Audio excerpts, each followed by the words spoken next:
Two men. Two philosophies. Two choices. One decision. You decide.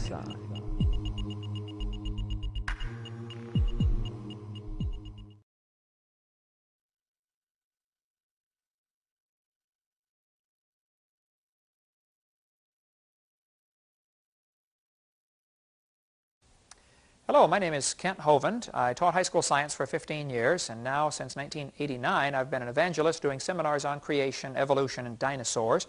What you're about to watch is a debate that we taped many years ago. Sorry about the poor quality in some areas, but I think the message is very fascinating. I do many debates at universities. I'm very willing to do more. We just recently began posting a list on our website of professors who have refused to debate me. I've had 60-some debates. If you talk to a professor who believes in evolution, try to ask them if they'd be willing to debate against a creationist. I'd be honored to do that. I'll be very nice to them, but I'll show them they're wrong and God's Word is right. If they refuse, then please send me their name and what they teach, and we'll put them on our list on our website, drdino.com, under the section of those who have refused to debate me. This will be a long debate with me talking to an anthropology class at the University of West Florida. One of the professors from the class used to ask me to come teach his class every year for 1 hour, or for one class period. He then moved on, and I haven't been back to that class for a while, but I'd be glad to come speak to any class, university, college, Christian or non-Christian, and field questions from the audience. We can talk about the subject of creation, evolution.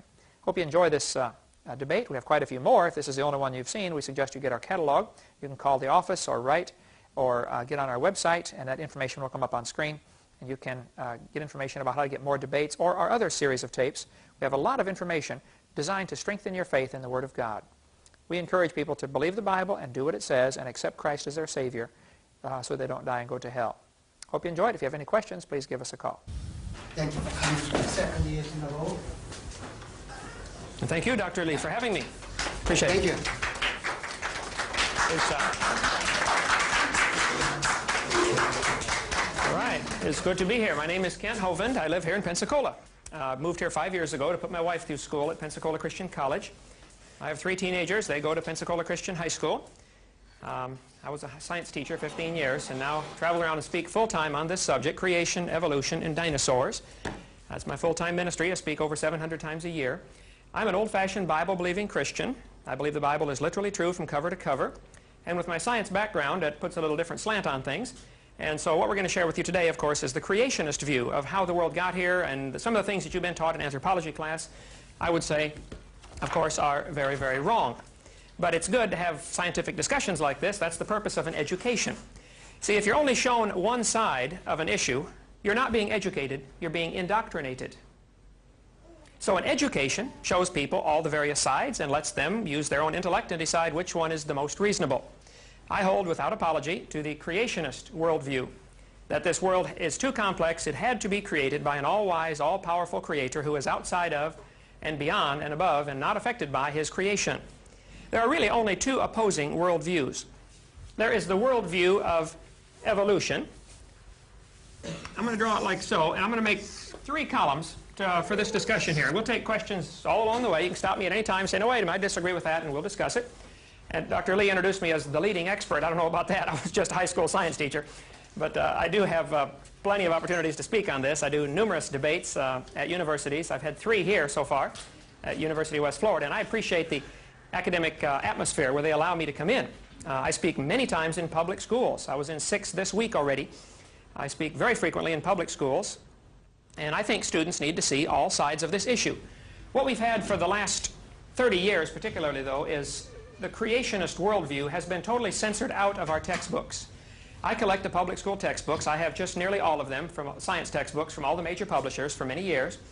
And the evolutionist frame of mind or worldview is the only one that is promoted in the textbooks. Now, of course, we have many teachers who treat the subject very fairly, but the textbooks have become increasingly one-sided. We're going to make 3 columns. There are some facts. And then there are different ways to interpret the fact. Sometimes 2 people can look at the very same thing and come to opposite conclusions of what they're seeing. The story is told about the farmer was out pulling a calf one time. Anybody raised on a farm here? Any farm kids? A calf puller is a long pole with a block and tackle on it, or a come-along on it, and in case the cow has a hard time having a calf, you hook a rope around the calf's leg and you winch it out of the cow. Help the cow out a little bit. Well, this farmer was out there pulling a calf, and the city fella stopped to stop his car to see what's going on. He'd never seen anything like this before in his life. And the farmer said, "Come here, man, give me some help, would you?" And the city fella said, "Me?" He said, "Yeah, come here."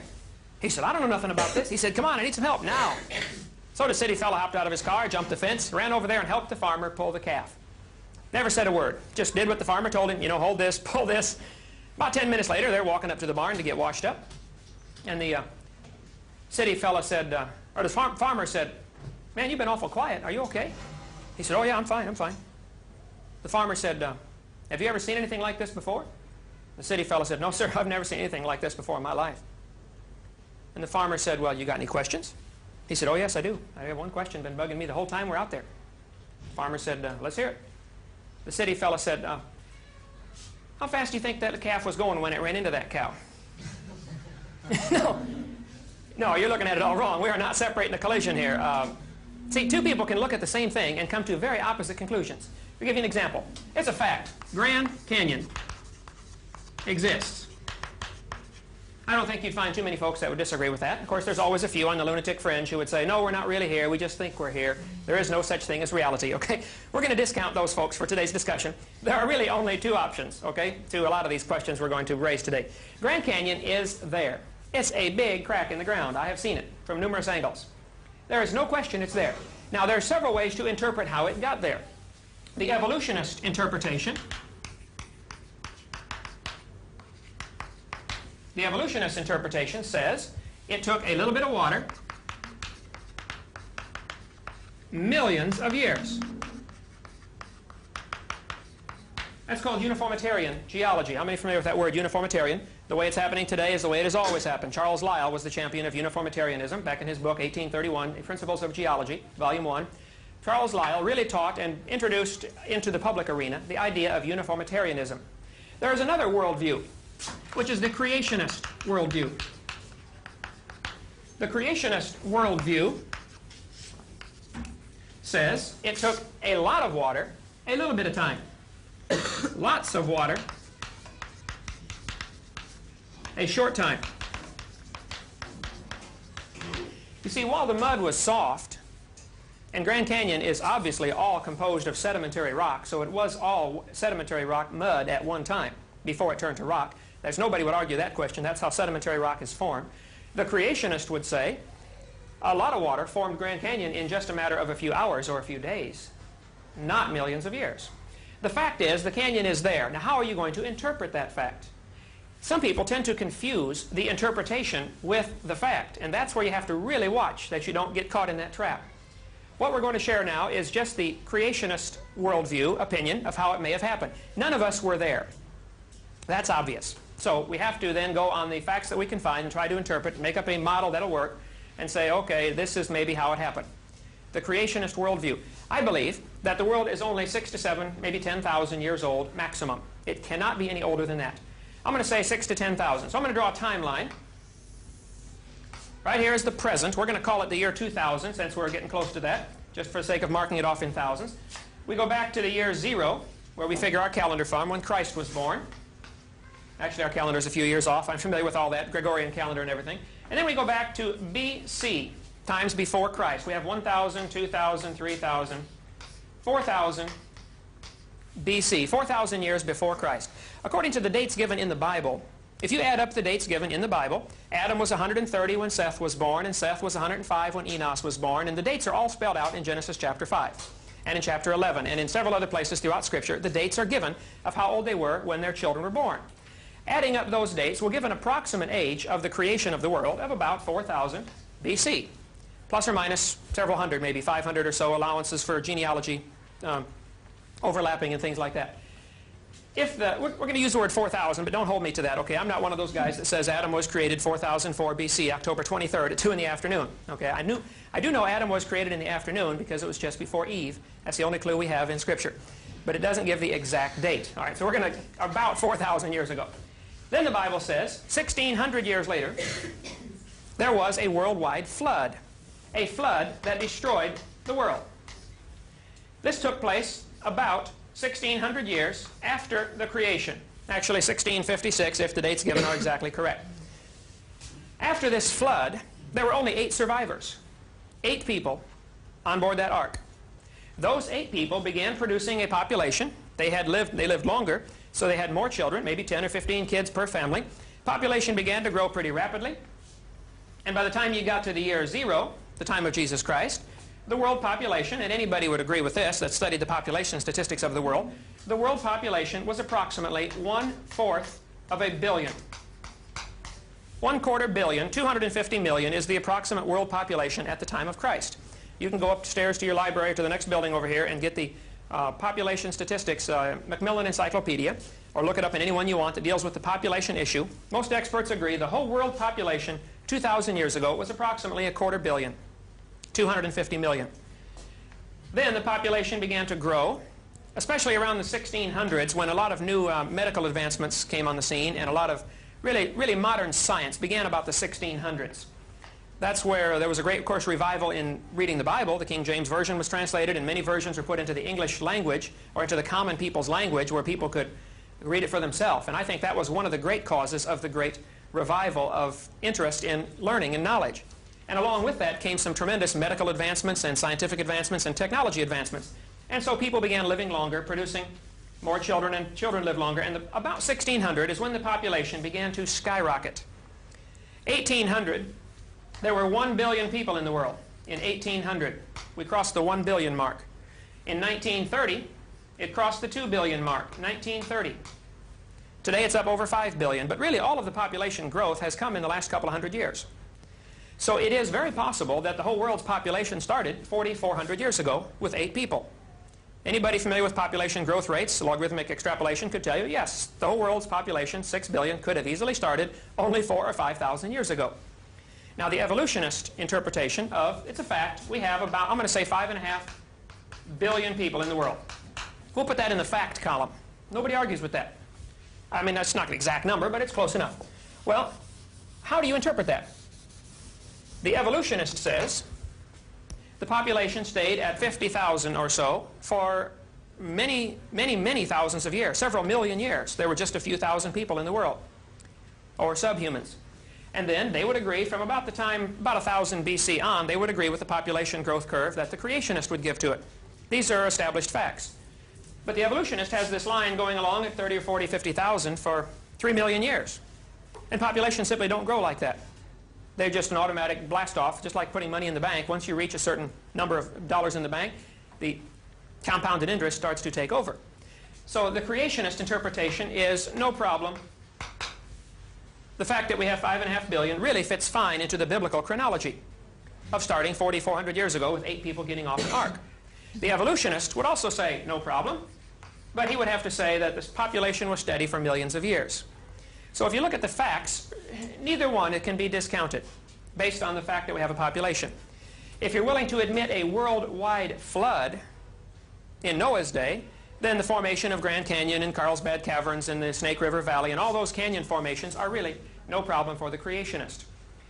If a teacher says, well, millions of years ago, the first question ought to come into your mind is, excuse me, were you there?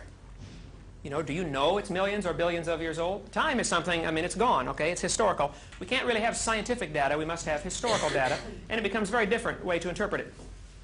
I believe when God created the heavens and the earth, everything, about 6,000 or 7,000 years ago, everything was very perfect. Perfect world, completely done. Poof, he spoke, and it was done in 6 literal 24-hour days.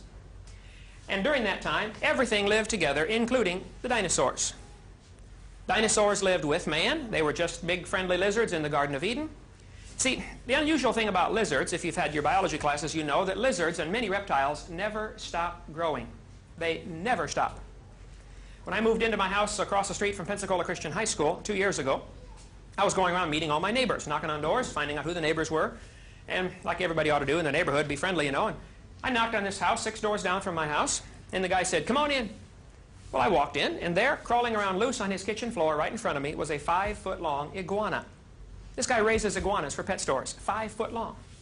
I stopped, held perfectly still. I said, "Does it bite?" He said, "No, we just fed it." I said, how big is that thing going to get? He said, it's an iguana, man. They never stop growing. He said, I've raised them 10 feet long before.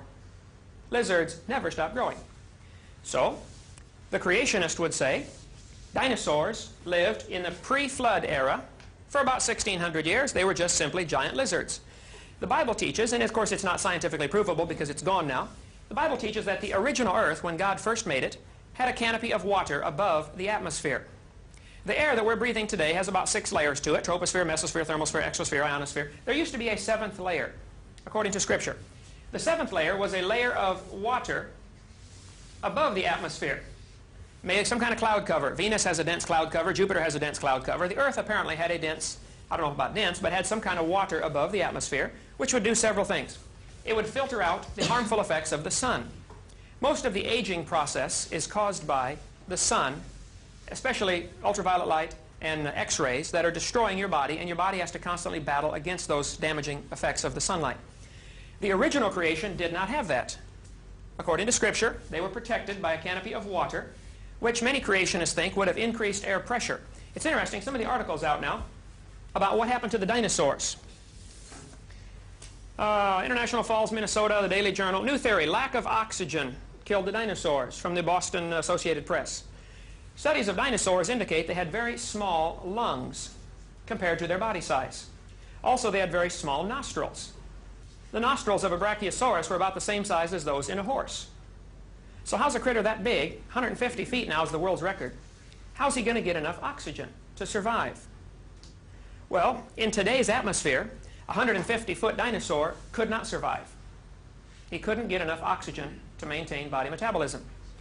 But if the pre-flood scenario is correct, that before the flood there was a canopy of water, this would increase air pressure, meaning every time you take a breath, you get twice the oxygen. Not only that, the pre-flood world apparently had richer oxygen to begin with. They drill into the ancient samples of amber and find air bubbles in there. Trapped amber, or amber that traps air bubbles. When you analyze the air bubbles, this is from Time magazine, 1987, page 82. Also Science magazine, 1987, November, page 890. Tells about the sampling of the air found in amber. It indicates 50% more oxygen than we had today. So instead of 20% oxygen, they had 30% oxygen. Well, these are a couple of scientific facts that really would fit fine with the creationist worldview. The original Earth had a little richer oxygen and higher pressure. The strange thing about high pressure gases is when you take a breath, you get twice the oxygen per lungful. And your healing process is much faster. Many major hospitals today are putting in what's called hyperbaric chambers. Little Jessica McClure, the girl in Texas that fell down in the well, remember that in 1987? Her foot was twisted around and stuck in her face as she was down inside of a 12-inch pipe for over 2 days, 58.5 hours. When they got her out, her foot was completely black and part of her leg was black from lack of circulation. They were going to cut her foot off, but one of the doctors suggested that they try her in a hyperbaric chamber. They put Jessica in a big steel chamber, pumped it up full of pure oxygen, and put it up to 30 pounds per square inch. Today you're breathing about 14.7 pounds per square inch atmospheric pressure. At 30 pounds per square inch, Jessica's foot began to turn pink within a few hours. It forced oxygen into the tissue. And they finally had to cut off the tip of her little toe. That's the only thing that wouldn't respond. She would have lost her whole foot. And many major hospitals are getting these hyperbaric chambers because they are learning that high-pressure oxygen causes the healing process to go many times faster than normal. A lot of burn patients are put in hyperbaric chambers these days because they heal so much faster. The Bible account would indicate that the whole world had these conditions. And so in pre-flood conditions, the people actually lived over 900 years. And there are many accounts, besides the Bible, many ancient accounts in literature that tell of a time when ancient people lived many, many hundreds of years. And that certainly is biologically possible. If you could alter not only the atmosphere that you're breathing, but also the plants would be getting more, better growth rate and have more nutrition to the plants. The people, apparently, according to Scripture at least, lived over 900 years. Here's a chart that I made of the length of the people's lifespans. Adam, for instance, every notch is 100 years here. Adam, according to Scripture, lived over 900 years. His son Seth lived over 900 years. Right here, this black line going down is the flood, 1,600 years later. These are straight from the dates given in the Bible. The people before the flood lived over 900 years with 1 or 2 exceptions. After the flood, lifespans dropped off to 400 years. And then down to 200 years. Something changed because of that flood. Well, the creationist worldview would say this canopy of water fell down. It rained 40 days and 40 nights. It flooded the world. It was a worldwide total catastrophe for this place. Everything was covered. All the mountains simultaneously covered at one time. People say, now wait a minute. Is it possible to flood the world? Could it rain enough to flood the whole world? Well, today, absolutely not. No. There's only enough moisture in the atmosphere to rain about 2 inches. But there's enough water in the ocean to cover this world 2 miles deep right now. If the world were smoothed out, if you push the mountains down and lift the ocean basins up, if you equalize things, the water would be 12,000 feet deep over the entire world. Well, the Bible indicates that after this flood, or actually during the course of the flood, in the last few months of the flood, the Bible says the mountains arose. The earth's crust was crinkling in under the pressures of all this water and the great catastrophe that it was under, and the mountains lifted up, and the ocean sank down during the last few months of that flood. As the mountains lifted up, the water would run off into the hole on the way, forming Grand Canyon in a matter of a few hours, because you had many, many thousands of feet of soft sediment. During that flood, all sorts of animals drowned, and people. Their bodies would then be, those that drowned, some would float and would rot and would not be preserved as fossils because they floated around. Some would happen to get buried. Those animals that are near the bottom already, like clams, would be buried first because they're already at the bottom. If there's a mudslide or volcanoes going on, they would be the first ones buried. The animals like birds and man are the last ones to drown, because man could figure out a way to avoid drowning until the last possible minute. And birds, of course, can fly around until they run out of gas, and then when they do die, their wings are hollow and their bones are hollow, so they would float. Then the reason we tend to find birds on top of the so-called geologic column might be better explained because of a worldwide flood. It doesn't necessarily have to be that birds evolved last. There are 2 ways to interpret that. You know, how fast that calf going when it ran into that cow? Anyway, you might want to keep track of the idea that maybe there is another very reasonable alternative explanation for some of the data that we see. I'm in favor of science. I love science. I got a PhD in education, which stands for post-hole digger, by the way. But I love science. But I'm afraid the evolutionist worldview is only one option. And as you go here to the University of West Florida, that's generally all you're going to be shown in your textbooks. The author of this textbook, as I read the older edition of this, doesn't consider creationism other than to ridicule it. Oh, this is an old-fashioned idea. We proved this wrong 100 years ago. That's the attitude they give about creation. Well, the creationist worldview would say, because of this flood, all of the geologic features were formed. After the flood, the climate was very, very different. The people didn't live as long, and anytime you change atmospheric pressure, like that flood would have done, you would have some real changes really for the next few hundred years as the globe, Earth began to restabilize. The ice caps were advancing and retreating as things were very unstable ecologically, and the climatology was very different. And so with increased weather-changing patterns, people began to be deficient in certain diseases.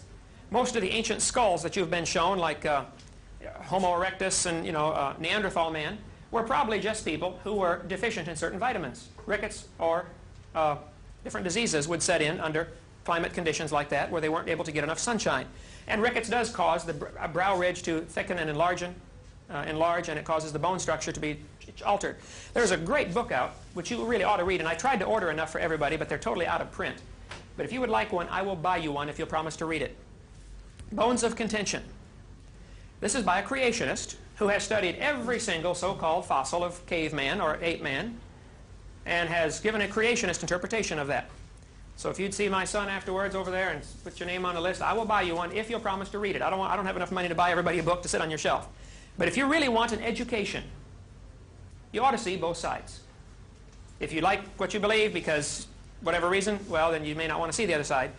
But there is an awful lot of evidence that says these so-called cavemen, Neanderthal man, Piltdown man, Java man, Peking man, etc., are either misidentified, little fragments, or they are simply deformed humans from certain things. You could line up the skulls of folks in this county in the same sequence that they appear in your anthropology books.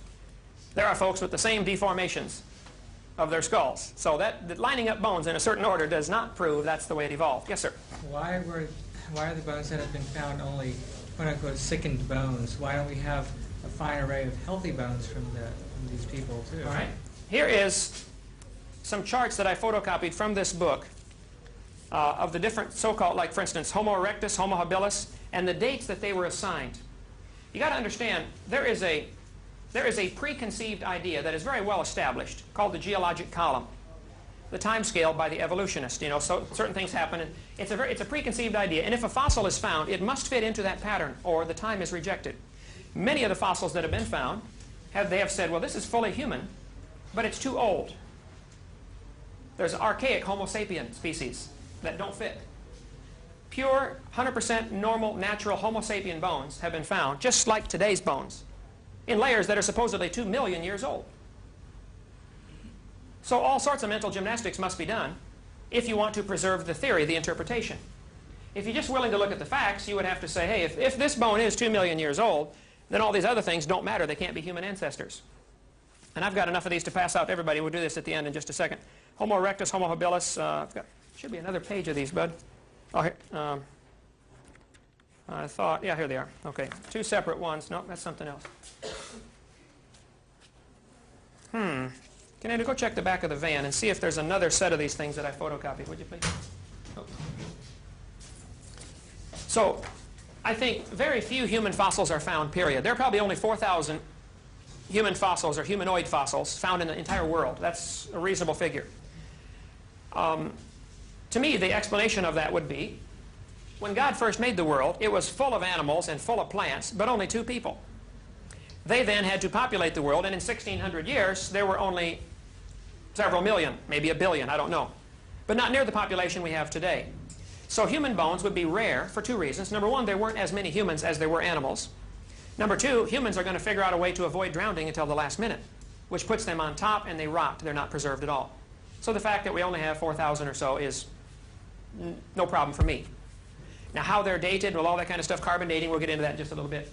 After this flood, though, I believe man began killing off the dinosaurs. See, well, the climate killed off many of them because climate was different and they couldn't grow as big and live as long. But man began hunting them, and that's why during this era, from 4,000 years ago, we have many stories of people killing dragons. There are many legends like that of dragon slayers. The Chinese recipes from the 3,000 years ago call for dragon bones ground up in the recipes, dragon saliva, dragon fat, you know, for all kinds of different so-called recipes or medicines. Is it all just mythology? I mean, they were there, we weren't. If you have an evolutionary perspective, a worldview, you have to give all of the so-called dragon stories the interpretation of mythology. If you have a creationist worldview, that would really make sense that dinosaurs may have lived with man for 1,000 years or so after the flood. They were getting smaller, they were getting more rare, and they were being hunted to the point of even total extinction in many areas. Then you come up into the present. And there are still many thousands of reports coming out of places around the world of dinosaurs that may still be living. For instance, Loch Ness Monster. There's been hoaxes and frauds, no question. But there have been 11,000 reported sightings of the Loch Ness Monster. And if you show this dinosaur, a plesiosaurus, to anybody who has seen the Loch Ness Monster, they will say, that's it. That's what I saw right there. Well, now, there's no question. Some may be trying to get tourist dollars over there in, you know, Scotland and all that. I've not been there. I do have a map of Loch Ness right here from Scotland with some of the pictures that have been taken of the Loch Ness Monster and an underwater topography of the area. The lake is 900 to 1,000 feet deep. And there have been some very reputable people with nothing to gain but ridicule who have said, I have seen it. So I have spent many years, not out there, bud? I have spent many years collecting data, believe it or not, on dinosaurs that may still be alive. Now, they're not nearly as big, and they're certainly not anywhere in Pensacola, Florida, that I know of. You know, it's not like they're all over the world. But you really can't prove the extinction of anything. And think about that for a minute. You can't prove anything is extinct, because you cannot be all places at all times to examine the whole world simultaneously. There are some who are saying there may be a few dodo birds left on some of these Pacific islands. I don't know. That, you know, they haven't been seen in 300 years, but how can you prove there aren't any? So proving extinction is an impossible thing to do. There are those who are saying that there could be a few dinosaurs still left. If you watch programs like Unsolved Mysteries or Sightings or things like that, you see some awfully bizarre things on there that don't make sense if you have this worldview. Because you've already been taught dinosaurs died out 70 million years ago. Don't dare question that, or you'll be excommunicated from the temples of higher learning, you know? Yes? Well, I'm detecting a little bit of a straw man here, because if this so-called evolutionist view isn't half as solid as you're making it out to be. There's a big argument now whether or not dinosaurs were warm or cold-blooded, and there's no bird fossils at all. There's only 3 Archaeopteryx fossils in the whole world. Nothing else even looks like a bird. They're real willing to talk about what's the problem with it. I don't see this monolithic view held by the evolutionists at all. I mean, I just got done going through 6 books on early man for a paper on the Piltdown hoax, and these guys can't agree on a Homo habilis at all. There's no view out there that's saying, yes, it's this way, yes, they did this. They're real flexible on that. I think it's kind of who you talk to, but I sure don't detect this evolutionist monolith out there that's has to be, that they're all got this view, because they know. One way or the other. Yeah. Okay, that's a good point. But see, what I'm concerned about, I guess, as a high school teacher, is what is in our grade school and junior high and high school textbooks. I assure you, in those books, it is a monolithic worldview. This is the way it happened, boys and girls. It is presented as if it is a fact. There is no other alternatives offered. So at a college level, you may have a good point. But at junior high, high school level, it is a monolithic worldview. This is the way it happened. And so I object to that. I think the teaching of evolution is largely religious, not scientific. Now, we must define our terms. Evolution. I have Webster's Dictionary's definition of evolution. Okay? Webster's Collegiate Dictionary, 2nd College Edition, 1986. Evolution, I'm just going to read part of it here, and you're welcome to look it up for yourself. A development of a species, organism, or organ from its original or primitive state to its present or specialized state, phylogeny or ontogeny. The theory, now generally accepted, that all species of plants and animals develop from earlier forms of hereditary transmission of slight variations of successive generations. Well, actually, this is, I think, a little deceitful, because what is taught in our textbooks is more than just the idea that parents may have children that are different than the parents a little bit. That would be classified, in my view, as microevolution. There is evolution in that sense as far as variations. I have 3 children, they're all very different. If a couple has 10 children, they're all going to be very different. And your grandkids will be even more different. But that's not really evolution. That's where we need to define the term, I guess, and I should have done this earlier. Micro and macro. I would accept microevolution. I would say, for instance, you could get a variety of mutts from the dog pound, and over the next 50 years, through selective breeding, you could develop a wide variety of dogs. You could maybe even develop the Chihuahua and the Great Dane in 100 years. I don't know, maybe take 500 years, but it could be done. But stand 50 feet away and look at it, it is still a dog. It is obviously not a hamster or a turtle or a tomato. It is not really evolution in the sense that's taught in our textbooks. What's taught in the textbooks is that these examples of microevolution are somehow proof of the general theory of macroevolution. And that's where I disagree. This is a religion.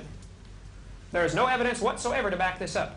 Nobody has ever seen a fish turn into an amphibian, or an amphibian to a reptile, or a reptile to a mammal. Nobody's ever observed that. Nobody's ever found a fossil. That is a belief. The fact that we have micro changes, I'll put that in the fact column. Micro variations. You can ask anybody that raises anything for a living. Find some fellow who raises tomatoes for a living and tries to develop hybrids or purebreds. He will tell you, oh yeah, you can get a wide variety. You may get 50 different kinds of tomatoes. But there are limits. And when the further you get from the norm, you may get one desirable trait, but you're going to get some real serious defects. Any cattle breeder will tell you, he can get a cow that'll give a lot more milk, but it's not as disease hardy. It succumbs to diseases easily, or some other thing else goes wrong. So that would fit perfectly with the creationist worldview, that God made them after their kind, not species. Each kind of animal was originally created, and there has been variation and diversification within that kind, but nothing changing to a new kind of animal. For instance, dogs. All the different dogs, including the wolf and the coyote and the hyena and the fox, may have had a common ancestor. I wouldn't argue that. But it's still in the dog family. It's still the same kind of animal. You didn't get a new kind of animal out of it. And you may diversify to the point where they are no longer interfertile. Great Dane and a Chihuahua. Though technically they are interfertile, except for mechanical reasons, they could produce a puppy. But they are now classified maybe as a new species, but it's still the same kind of animal. The word species is really where the problem arose back in the 1800s. Darwin could easily see that you could raise pigeons, and he was a great raiser of pigeons. He could easily see that it doesn't take long to develop all kinds of varieties of pigeons. But you're never going to get a crow. And you certainly aren't going to get a mammal. or a reptile or a fish out of that pigeon. So all he ever pointed out, and all that has ever been pointed out, is micro changes, which are perfectly compatible with the creationist worldview. There has never been pointed out a macro change. And because of that very thing, there are many now who are going to the punctuated equilibrium theory, like Stephen Jay Gould and Niles Eldredge, who are saying, well, we don't see any evidence for evolution, therefore it must have happened rapidly. So you're arguing from the lack of evidence as proof for your theory? Come on, you better try that one on one more time. That's not going to get past me anyway. Lack of evidence proves it happened? No, no, no. To me, that's an indication, hey, maybe the Bible's been right all along. Maybe the only evolution has been micro variation, which really would be a proof of an intelligent creator. If I was going to produce some animals to live in a world that had a variety of climates, I would give that animal an incredible DNA code so that that animal could produce a variety of babies, and some could survive in any given environment within limits. The rabbit can produce long-haired babies and short-haired babies, and thick fur and short fur, thin fur. Some can survive the hot climates, some can survive the cold climates. And over the last 4,400 years, they have diversified until today, the Alaska rabbits will not interbreed with the Florida rabbits. They cannot. Their breeding cycle is totally different. Now, the Alaska rabbits can breed with the Minnesota rabbits. They're not too far different yet. And the Minnesota rabbits can breed with Florida rabbits, but the two extremes can no longer interbreed. That's not evolution. That's simple variation. It's still the same kind of animal. That's a micro change. It's still a rabbit. You know, stand back and look at it. It is obviously not a turtle. So that's my objection, is that the theory of macroevolution is included in with the textbooks for our junior high and high school kids as if it is a fact, and it is a far cry from a fact. It's a religion. You can take, like the branches on a tree. You have the different 250 varieties of dogs probably had a common ancestor, and the ancestor was a dog, right? All the different varieties of cats, you know, Siamese and all those different kinds of cats probably had a common ancestor that was a cat of some kind. From here up, this would be micro changes. This would be observable. Nobody's going to argue with that. From here down, that the dog and the cat had a common ancestor somewhere way back when, that would be macro changes, and that would be part of a faith, a belief, a religion, not observable. No, that's not true. Okay. We don't call macroevolution a religion. It is a scientific theory. So it's not a religion. It's a scientific theory. Okay. Let me read you a definition of religion. Webster's Second Collegiate Dictionary. Religion, a belief in a divine or superhuman power or powers to be obeyed and worshipped as the creator and ruler of the universe. How did the universe get here? Did this process called evolution bring everything into being that we see today? Is that what created the universe, this process? Well, then that's your God. It is indeed a religion. How did the world get here? Those are your words. From a scientific standpoint, we would call our interpretation of macroevolution a scientific theory. Okay. But not a religion. I think science and religion ought to be separate, but they are certainly not in our textbooks. To teach kids that the Big Bang is a fact, for instance, and it is taught as a fact in the textbooks. I collect the books. It is taught as a fact. That is wrong. The Big Bang is a far cry from a fact. It's just taught as a theory. Not in the books, it's not. I collect them. It may be in college level, you may be getting it. There's several different options, but you should see what's in the junior high book. Boys and girls, 4.6 billion years ago, Earth cooled down from a hot molten mass. But that's not a fact. I mean, were you there? You know, do you know anybody who was? But I assure you, it is taught as a fact to our younger kids, and I strongly object to that. Yes, sir. I'm curious about your geological data.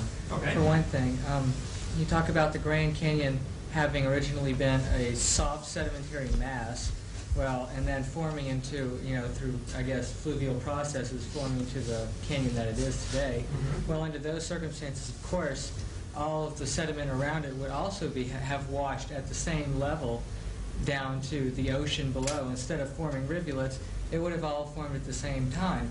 Also, the ocean going from the middle of the continent down towards the ocean basin would cause shell deposits to be found in the middle of, like, the Great Plains right now. Mm-hmm. And they are.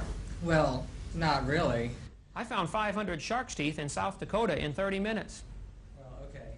I got them at home. But why don't we have 100 Grand Canyons all around the world, you know, where these soft sedimentary processes were going on? Sure.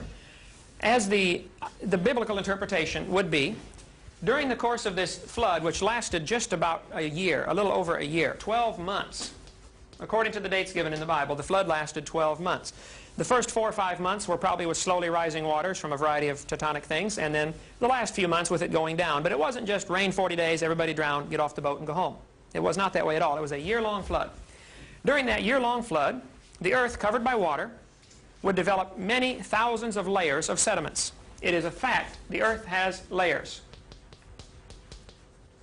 Okay? No question. Now, how do you interpret that? The evolutionist interpretation is each of these layers came at either a different season or a different year or a different era or epoch. And they have names for all of them. The geologic column, you know, Cenozoic, Mesozoic, Paleozoic, Archaeozoic, and they got the Jurassic and Triassic and Permian, Cambrian. I'm familiar with all of that.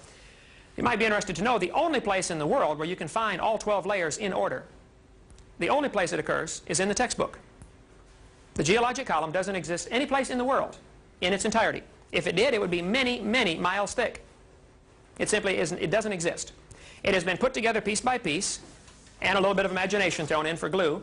Charles Lyell is really the fellow who developed the geologic column.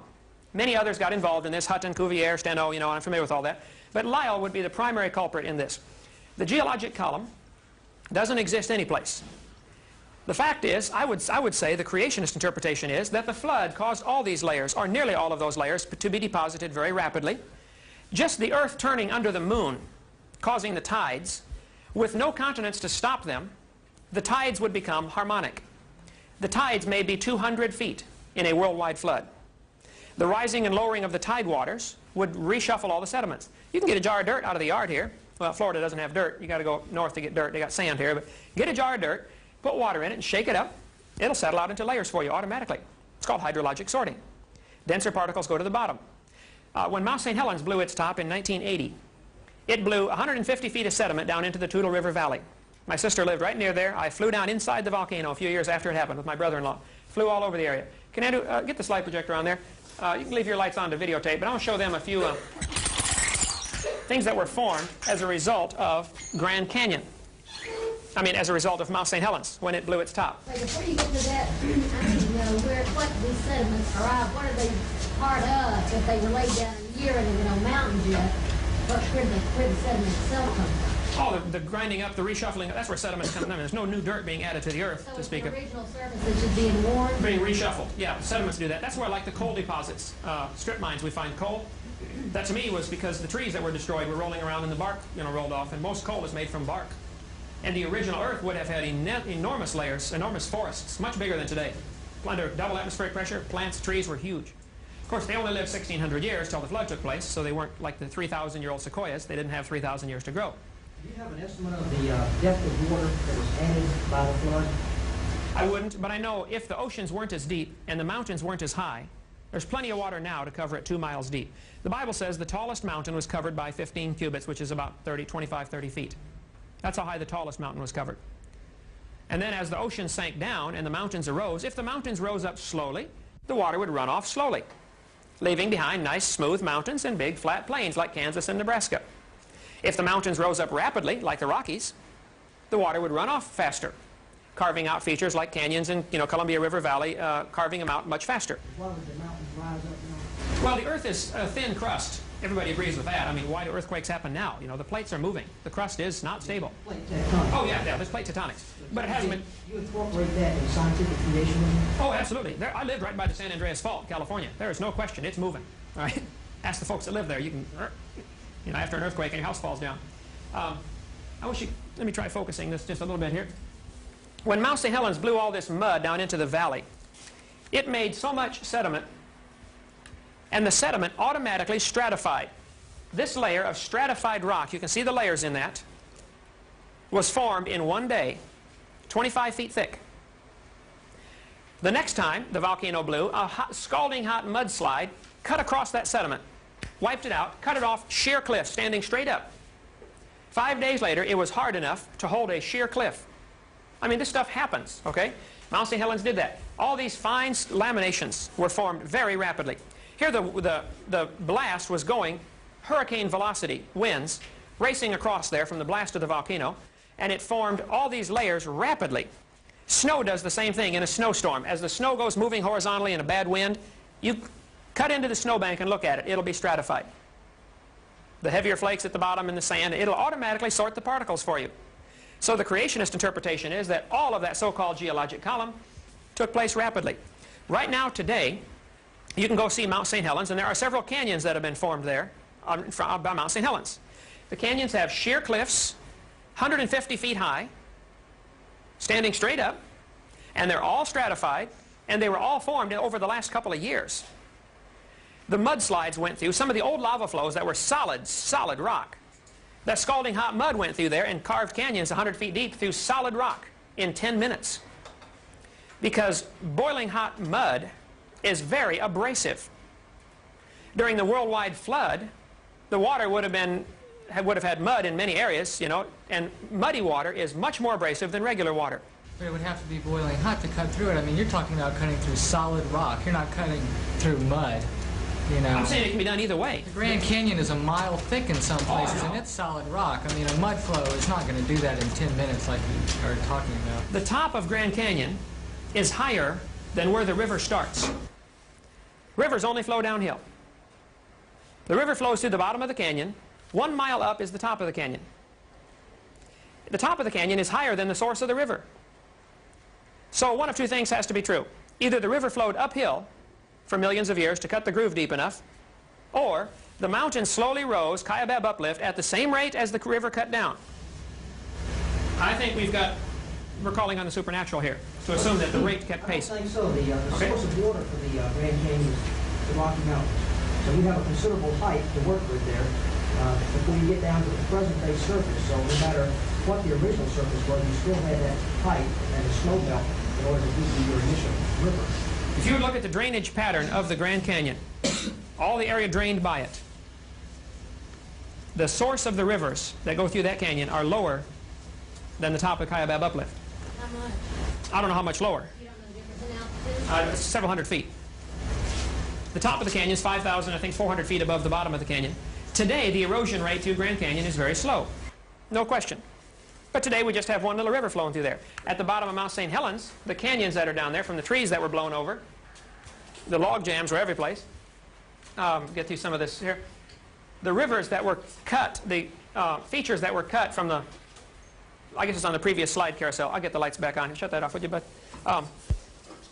The canyons that were cut because of Mount St. Helens exhibit all the features of Grand Canyon. The mud flows stratified everything very rapidly, hundreds of feet thick, and the canyons that were carved out look just like miniature Grand Canyons, and scientists watched them happen in 15 minutes. You know, so I think that's a mini example of what happened on a macro scale during the year-long flood. Well, they've got a Grand Canyon on Mars that makes the one on Earth look like nothing. So is that assuming that there was a population on Mars that was smitten by a great flood at some point in time and wiped out? Oh, no, that wouldn't have anything to do with it, I don't think. Canyons form the same way, you know, in each case, so... Well, no, I didn't say canyons form the same way in each case. I'm saying Mount St. Helens showed us that's how it could have happened. Okay. I think outer space is full of ice. Nobody questions that. There are ice meteors flying around, super cold snowballs. If an ice meteor collided with Mars, Mars gets hot enough to melt the ice, and it would run and flow and could form canyon features. Human habitation would have nothing to do with the canyon on Mars. Okay? Same with the moon. The craters on the moon, you know, they may be from ice impacts because they find almost no meteorites, but lots of craters. You know, an ice impact would do that very same thing. And outer space is full of comets. Of course, I didn't see it happen, and you know, I can't prove it, but that's... When was your grandfather born? When was my grandfather born? Yeah. I never Because you weren't there and you didn't see it, so... Didn't see it. You know, you're always telling us you didn't see it, you weren't there, but you weren't there for your grandfather's birth either, so how do you know he was born? Right. That's a good point. That's a good point. I mean, if we're getting into this, I wasn't there, I didn't see it. Sure. Heck, I'm not looking at what's going on in Chicago right now, but, you know, something's going on. Sure. You know? That's where you have to keep that thought in mind. What we teach our students needs to be fair and honest, and we're not doing that. We're only presenting them one view. You read the textbooks, that author's talking like he was there. 4.6 billion years ago, this happened. 20 billion years ago, the Big Bang took place. Yeah, right. You know, you saw that? Yes, So but I is object to the dogmatic teaching of evolution in our junior high and high school textbooks. well, is it healthy to do the same kind of dogmatic teaching that schools such as PCC do, using the Bible as their textbook for such classes as chemistry classes or physics classes? You know, I mean, that's just as one-sided, and these theories are just as tenuous as the kind of evolutionist model that you might come up with. The point would be, like PCC and Christian schools, they teach plenty of evolution. My kids go there. I paid for the books, okay? Believe me, I've read them all. I've taught from those same books.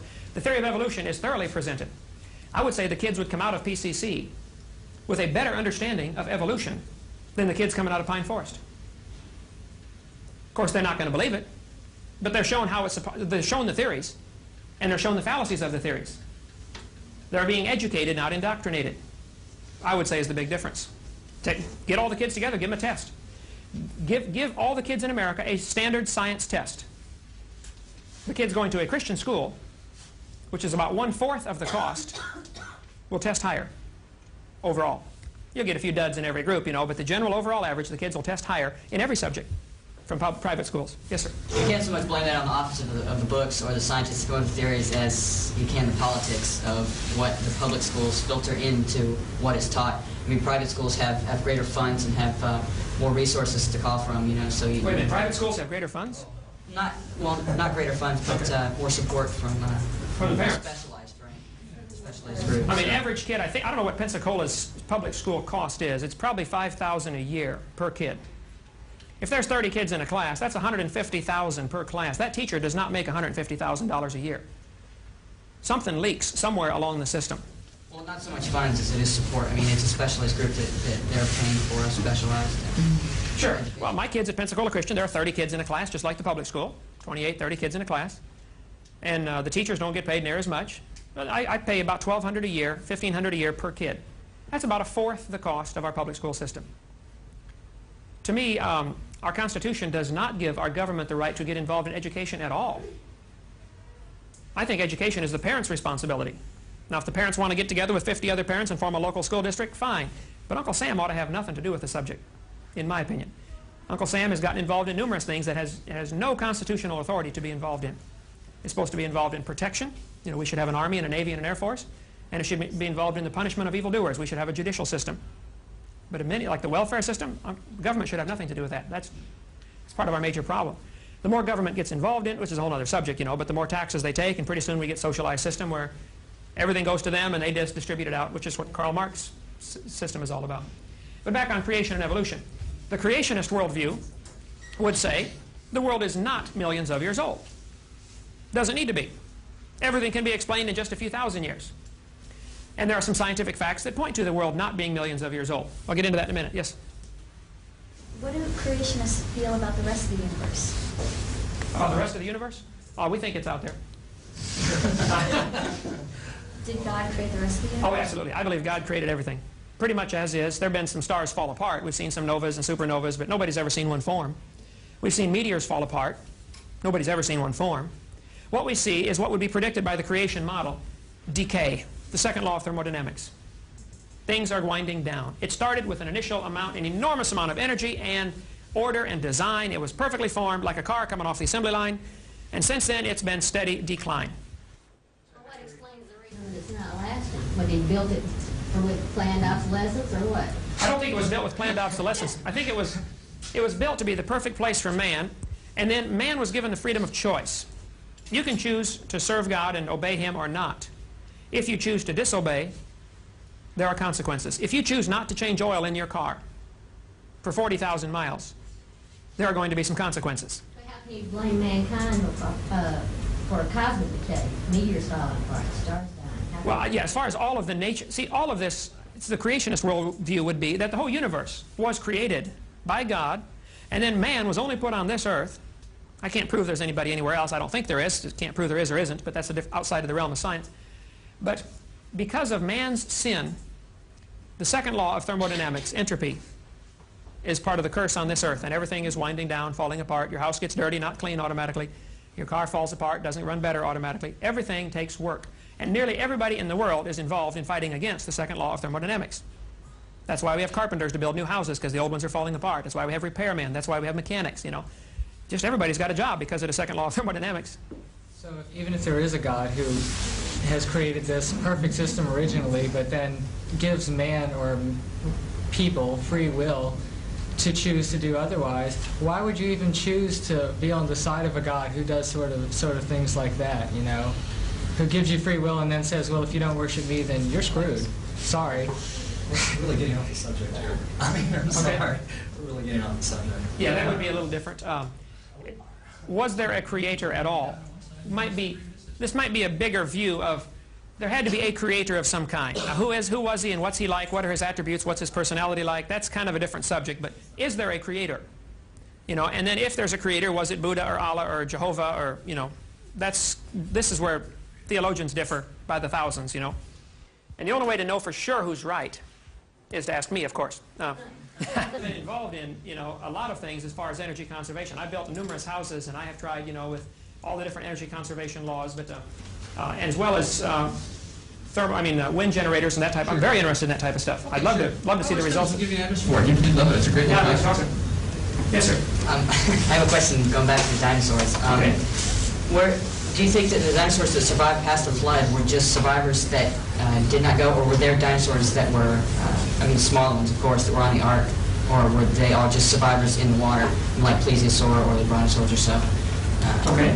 Were there dinosaurs on the ark? I would say there had to be dinosaurs on the ark, those that needed to be. The Bible is very plain. Noah brought air-breathing, land-dwelling animals. He did not need to bring fish on the ark or whales. We have classified whale as a mammal. Well, our classification system dates back a couple hundred years. The Bible classification system may be different, where if it lives in the water, it's a fish, be it whale, dolphin, you know, or barracuda. So we cannot take today's classification system and fault the Bible, because a whale may have been considered a fish in biblical terminology, which was long before Carolus Linnaeus came along. But the air-breathing, land-dwelling dinosaurs, we assume Brachiosaurus would have been land-dwelling, though some say, no, they lived in water because they were too heavy to support their weight. I don't know. But Noah, being 600 years old when this boat was built, would have been smart enough to figure out to bring 2 babies on the ark. Just be sure to get a pink one and a blue one. All right? The reason for bringing babies would be numerous. For one thing, there's only about 40 different kinds of dinosaurs. There are 800 different varieties in the textbooks. You know, there's a brachiosaur, the apatosaur, the cetosaur. But if you look at a cetosaurus and an apatosaurus, you're going to say that's the same kind of dinosaur. It's like there are 250 varieties of dogs, but Noah only had to have 2 of the dog kind on the ark. There may be 800 names of dinosaurs out there for these kids to try to learn, but there's only 30 or 40 basic kinds. And if you limit it to babies, no problem, or young ones. After this flood, the climate was different. The water-dwelling dinosaurs, of course, many of those would have been destroyed. In catastrophic conditions, fish get killed in the water. You know, an earthquake underwater can kill fish in the water. Thermal shock or just the shock of the tectonic plates moving. But some would survive. You know, because there's a catastrophe, a worldwide catastrophe, doesn't mean it's simultaneously catastrophic. There may be, you know, earthquake here, and 6 months later, earthquake here. You know, tranquil seas would be someplace. We would have tranquility in the midst of the chaos. Okay, so Noah happened to be in those spots with his ark floating. As part of your theory, did you say that there have been no new species created since the creation? No, I would say there have been no new kinds created. As far as species, the Great Dane, or the Chihuahua, is probably a phenomena of the last 500 years. They probably did not have any Chihuahuas 500 years ago. But is a Chihuahua a new species? Well, it's kind of a subspecies. We call them all dogs the same species. Yeah, But yeah. I mean new species like the frog, for example. Right, there's a whole bunch of varieties of frogs. I don't know how many different varieties, but that's where I would be very cautious to stick with the word kind, not species. By species, we define it as Interfertile. Yeah. Yeah. So there's I don't know that I would go. definition. There's nothing new since creation. I would not go with that definition. Nothing significantly new. Yeah, nothing significantly new. Interfertile may not be the divisional line between the kinds. You might be able to take a horse and a zebra and get them to interbreed. You may be able to get, some have argued that they've been able to get a cat and a dog. I've not seen any proof of that. That kind of stuff appears in Inquirer magazine from time to time, you know, that a dat or a cog is born. But they argue that you can get a lion and a tiger, a liger. I think that's been done and fairly well documented. But stand away and look at it. They're both the same kind of animal. You know, So many species have disappeared since then, Oh, yeah. but none have been created. Since Many- none have evolved since then. many species have disappeared, and some complete kinds may have disappeared. Probably the Tyrannosaurus rex. I would say, within the first few thousand years, if you could kill a T-Rex, you would be a hero. They'd tell stories about you around the campfire. And the story gets blown out of proportion with the telling of it, and pretty soon he's got, you know, breathing fire and flying around and, you know, big as a mountain. But I think the basis of the story was in historical fact. They were killing off dinosaurs. The Bible doesn't mention dinosaurs. Oh, it does too. Does it really? In the book of Job, Have a reference? oh yeah, Job is right in the center of the Bible, just before the book of Psalms. Job chapter 40, and verse number 15, talks about Behemoth. It says Behemoth is the chief of the ways of God. The Hebrew word there is the biggest. That would, I think, probably be the Brachiosaurus. It says he moves his tail like a cedar tree. Well, it had a tail like a cedar tree. Some reference Bibles will say Behemoth was an elephant hippopotamus. You got to understand, in 1841, the bones were put together of the first reconstructed dinosaur. 1841. King James Version of the Bible was translated in 1611. So if dinosaurs were nearly extinct 1,000 years ago, let's say for all practical purposes they're totally extinct, people forgot about them. During the Dark Ages, the knowledge of dinosaurs and dragons was lost. First-hand knowledge. They're gone. They died out 500 years earlier. When they start putting the bones together in the 1800s, the people said, wow, when did this animal, where did this come from? So it was a golden opportunity to try to teach, well, maybe they lived millions of years ago. Actually, it was in the 1800s that the word prehistoric was invented. The word prehistoric will not be in a dictionary from the 1700s. Would you say dinosaurs were around during the time of the Roman Empire? I think they were, and I have some pictures. I got 6, 7 carousels full of slides. Roman mosaics have been found showing dragons fighting, long-necked dinosaurs. Paintings found in caves in Africa, even scratchings in the walls of the Grand Canyon depict dinosaurs. Legends by the thousands, of course, persist of dinosaurs, or what I would consider dinosaur. They call them dragons normally, the typical designation of it. Many of the ancient ships' logbooks talk about dragons or sea monsters. Captain Peter McKay, HMS Daedalus, here's the whole account right here. He and his whole crew watched for 20 minutes as a sea monster swam under their boat. The sailors begged him. They said, Captain, don't write this in the logbook. We're just going to get laughed at, even though they all saw it. I mean, there are thousands of stories like that out there. And there are books up here in your library, you know, about Loch Ness Monster and Lake Champlain Monster. There have been 21 expeditions now to Africa. Largest swamp in the world is the Likawala Swamp in Africa, 55,000 square miles, which makes it bigger than the whole state of Florida. That swamp, Dr. Roy Mackle, University of Chicago, microbiology professor, he's been over there twice. He's going again this month or next month. His phone number and address is right here. Call him up. After his 2 trips in 1980 and 81, a movie was made called Baby, about the possibility of dinosaurs still living in the African swamp. Now, I'm not saying they're everywhere and they're running around Pensacola, but it's a big world. You get a swamp as big as Florida that's nearly uninhabited. Matter of fact, the Congo government that owns it said it's 80% unexplored. They've flown over it and mapped it, but that's not exploring it. If it's such a big world that we could miss dinosaurs, then maybe we're missing some new species that you claim aren't happening. I mean, how do we know that we know all the species that are there and we don't know the new ones if we don't know the old ones either? I mean, here you're arguing from lack of evidence again. Whoa. You're arguing from a negative position. Yes, you're telling me that there's, I know the name of that thing, Mankola Mbembe might be out there, and it's reasonable to assume that. But you're also saying that we know for sure that there's no new species. Oh, I didn't say there's no new species. There's probably a lot of stuff yet to be discovered. You said there haven't been any new species since the flood. You told me there haven't been any new kinds, would be my argument. What is a kind? That's a nebulous term. What is a species, for that matter? Nobody's got a good definition of species either. What is a great definition of species? You'll be the first one to know it. Look it up. Everybody's got it in the back. Look it up in the little anthropology book there. It's got a definition of species. You get 50 different anthropologists or biologists to define the word species. You come up with 50 different definitions. Gee, the only one I've ever heard is that it's an interbreeding population. That's the only one I've ever heard. That's the only one I've ever heard. Is a Chihuahua and a Great Dane the same species? Sure. Yes. They're listed as the same species. You look at them there. Okay, but I would be cautious about, from my standpoint, of using the word species. I'm going to stick with the word kind, which may be something more like family. I think a dog and a coyote. Is a dog and a coyote the same species? No, same genus though. Are they interfertile? Sure. Well, why aren't they the same species? Your definition says they're They don't interfertile. have to be. It's an interbreeding population. If they start to interbreed, if you had 300 dogs and 300 coyotes and put them on an island for 6 months, you got it. That's your population right there. So your definition of species is flexible then? No, it's not. It's an interbreeding population. That's the definition. Well, the dogs in Florida are not interbreeding with the dogs in Hawaii right now. They can, though. Yeah, but they're not. But they can if they have to. That's the whole point. Well, see, if dogs and coyotes are different species, just because they don't happen to be interbreeding at the moment, you're arguing both sides of this coin. Not at all. Yeah, No, the only definition I think anybody here has ever heard for species is an interbreeding population of organisms. It's the only one we've ever heard. I've never heard 50 different kinds. I've never heard anybody argue about that. Well, my dog, then, is not the same species as any dog, because he's been neutered and can't interbreed with anything. So, Well, he's not a population either. We only got one. But I've never heard this argument you're claiming is out there. I've never heard this difference of well, I think we're off on a real minor rabbit trail. But, No, you're slipping by all these absolutes that aren't really absolute. You're telling me there might be dinosaurs out there. You're also telling me that we know that there have been no new kinds happening. If it's such a damn big world, then how do we know all the kinds? I mean, it's pretty silly to say we know what's not out there. I can say no scientist has ever observed a new kind of animal. Gee, talk to a microbiologist. They're making new kinds of microorganisms all the time. They're making varieties of old ones.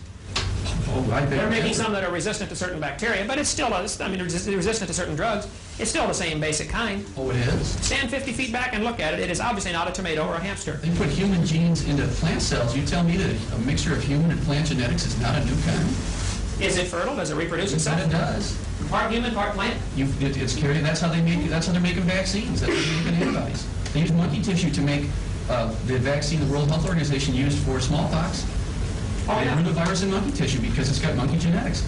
Hey, that's a human vaccine. It's squirted in a human, you don't get smallpox. Oh, yeah. That's that bacteriophage has never existed before. It's never carried those genes before. It's still a bacteria. No, it's not. That's What the is whole it? point. Who knows what it is? It's a half bacteria, half something else. So you're saying, here's your argument. With human No, it's intervention... not an argument. It's just what it is. I'm Okay, not arguing here's the your point. I'm point. just saying there it is. You know. Here's your point. With human intervention... A creator intervened and made it. With intelligent input, you can mix two things together that formerly would not mix together and create something new. Sure. I would say that's what the creator did initially. He created things out of nothing initially, created some basic kinds, and without any intelligent intervention, there are no new kinds that have been observed. Never been observed that a new kind of animal. And the animals that do breed tend to stay within the same kind of animal. Dogs produce some kind of dog. Horses produce some kind of horse. And much of the evidence that's presented in I'll call it kind, but much of the evidence presented in our textbooks, for instance, the evolution of the horse from Eohippus to Equus, has been disproven many years ago. Right. But it is still presented to the high school kids.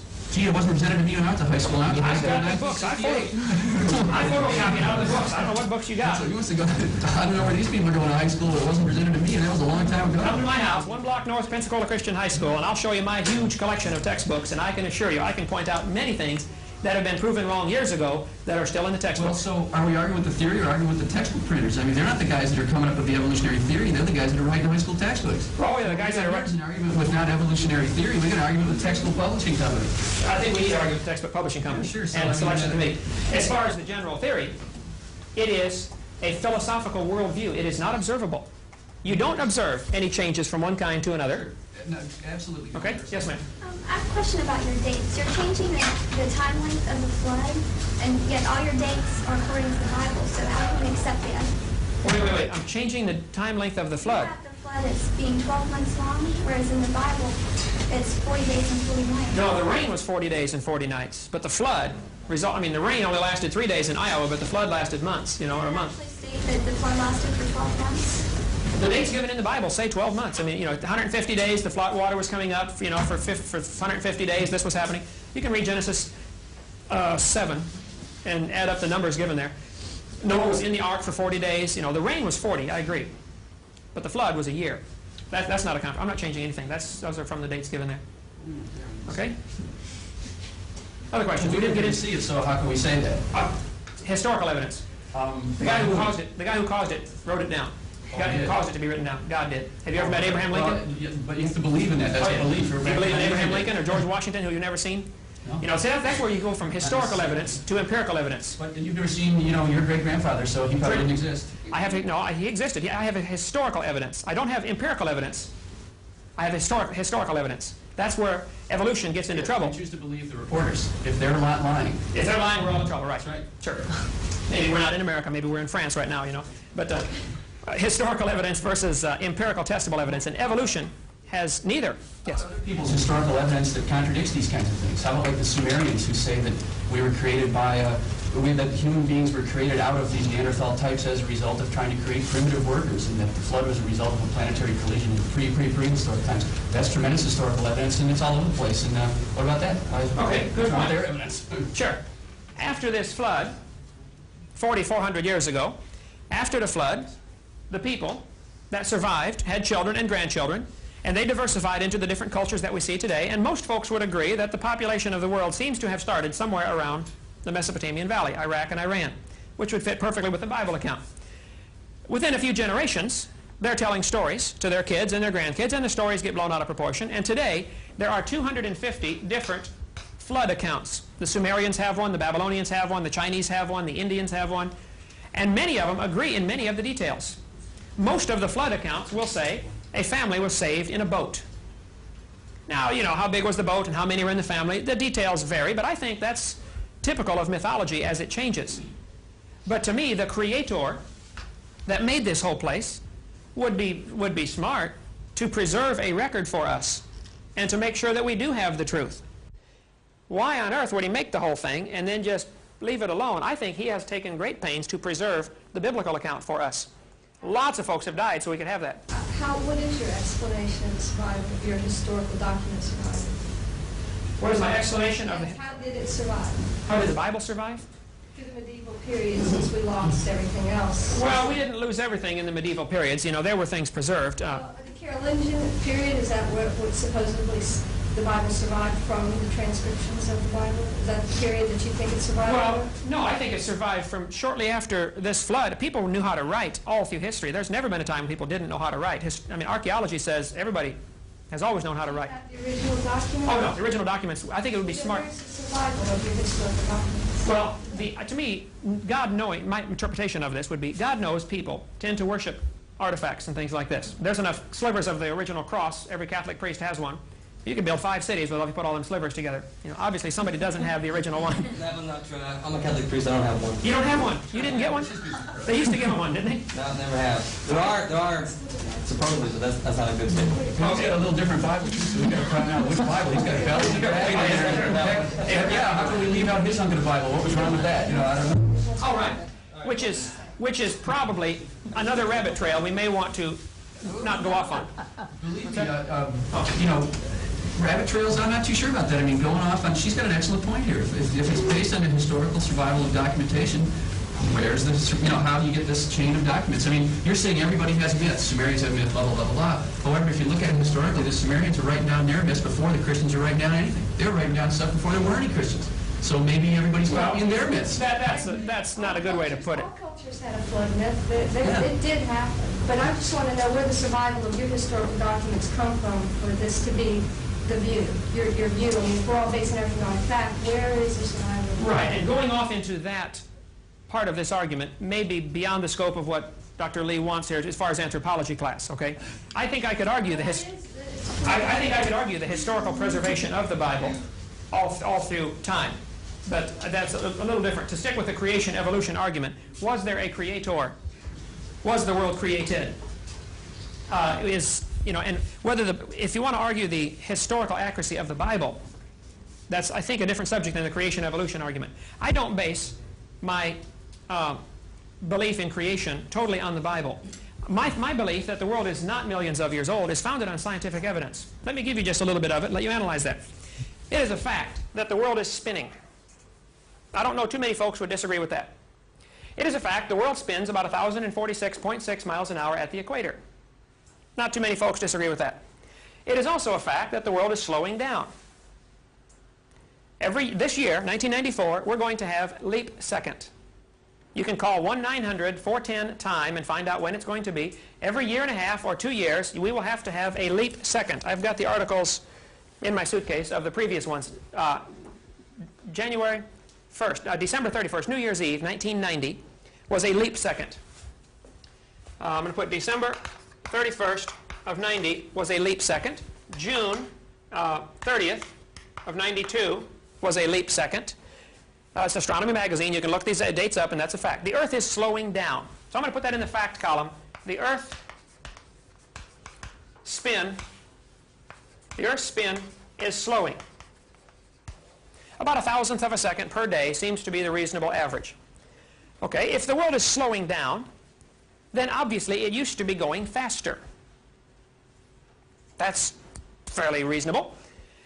How much faster could it go before it would totally upset the ecological systems down here? Could the days and nights be 9 hours, like Jupiter? 9 hours, 55 minutes total? No, because you said there was a 24-hour day that you believed in the creation, so those hours were the same all the time, and it can't be slowing down. I think the hours would have been maybe 23 and a half hours for a day. That's 4,000 years. If you take out a second every 4 years. 6,000 years ago, it was 23 hours and 25 minutes. That's right, so there's a whole day gone right there. If No, you it was said- only 6 to 35 minutes. But you're straining at a gnat and swallowing No, a camel. You said there were You are 24 swallowing a hour camel. days. Hours were the same as they were now. You said that when you started. Okay, I It was a apologize. They were not. They were 24-hour day. 23 and a half hour days. Well, Today we that's- don't even have a 24-hour day. That's right. 23 hours, 56 minutes, and 48 seconds. So, okay, they were one day, one's rotation of the Earth. If the world is billions of years old, the slowing spin of the Earth today indicates it can't be billions of years old. There's no possible way you can go back billions of years, adding 1,000th of a second per day. Now, whether it's linear or geometric, I don't know, but it does put some kind of time limit. It is a fact the world is slowing down. So for somebody to tell me the world is billions of years old, that's dreaming. That's scientifically impossible. It cannot be true. So this theory ought to be rejected just on that basis alone. Let me give you a few more. But you don't know what the maximum RPM could be, so how can you say it can't be? We know slowed? that plants are very sensitive to daylight hours. Yeah, but the plants may not have been on it all. You're assuming there were plants from the instant it was created, so it's a tautological argument. You're assuming that... So the plants evolved this time, they were able Well, if there to... weren't any plants in the very first place, and it wouldn't matter how fast, if it was a real hot mass in the first place, which I don't have to believe in, but the Right. physics of it is pretty obvious. If it was a hot mass of goo at some point and then cooled down, it could be spinning like crazy if it was real hot. It wouldn't be any kind of And at then all. be losing mass. I would say... Yeah, it'd be losing mass, sure. I would say the evidence that it was never a hot mass of goo is extremely strong. Physical evidence. If you want to get into physical science on that, that's what I taught was physics, okay, physical science. But let's cover just a few more. The Earth is slowing down. That's a fact. Here's another one. The moon goes around the Earth. Nobody argues with that. 243,000 miles away at apogee. The moon is receding. We are losing our moon. Astronomers will tell you the moon is getting further away by 2 to 3 inches every year. It's leaving us. Well, if the moon is getting further away than it used to be, closer. You bring the moon back in closer, you got a problem because the moon causes the tides. The inverse square law says if you half the distance, you quadruple the attraction. So, 30 or 40 million years ago, the tides would have drowned everything on the Earth twice a day. That's just 30 or 40 million, not billions. You can't tell me dinosaurs were here 70 million years ago when the tides would have destroyed the world 20 million years ago. That's not common sense. Okay, yes, ma'am. Well, are you assuming that the Earth is therefore stationary? No, the Earth has always been spinning. Well, but if you're saying if you go back and the moon would be closer to us, then aren't you assuming that the Earth is going to be in the same orbit position as well? Right. I mean, maybe the Earth is in... Well, as far as the distance, no, I'm saying the distance between the Earth and the moon, as we waltz around the sun, you know, they pull each other out of orbit a little bit, but the distance between them is increasing.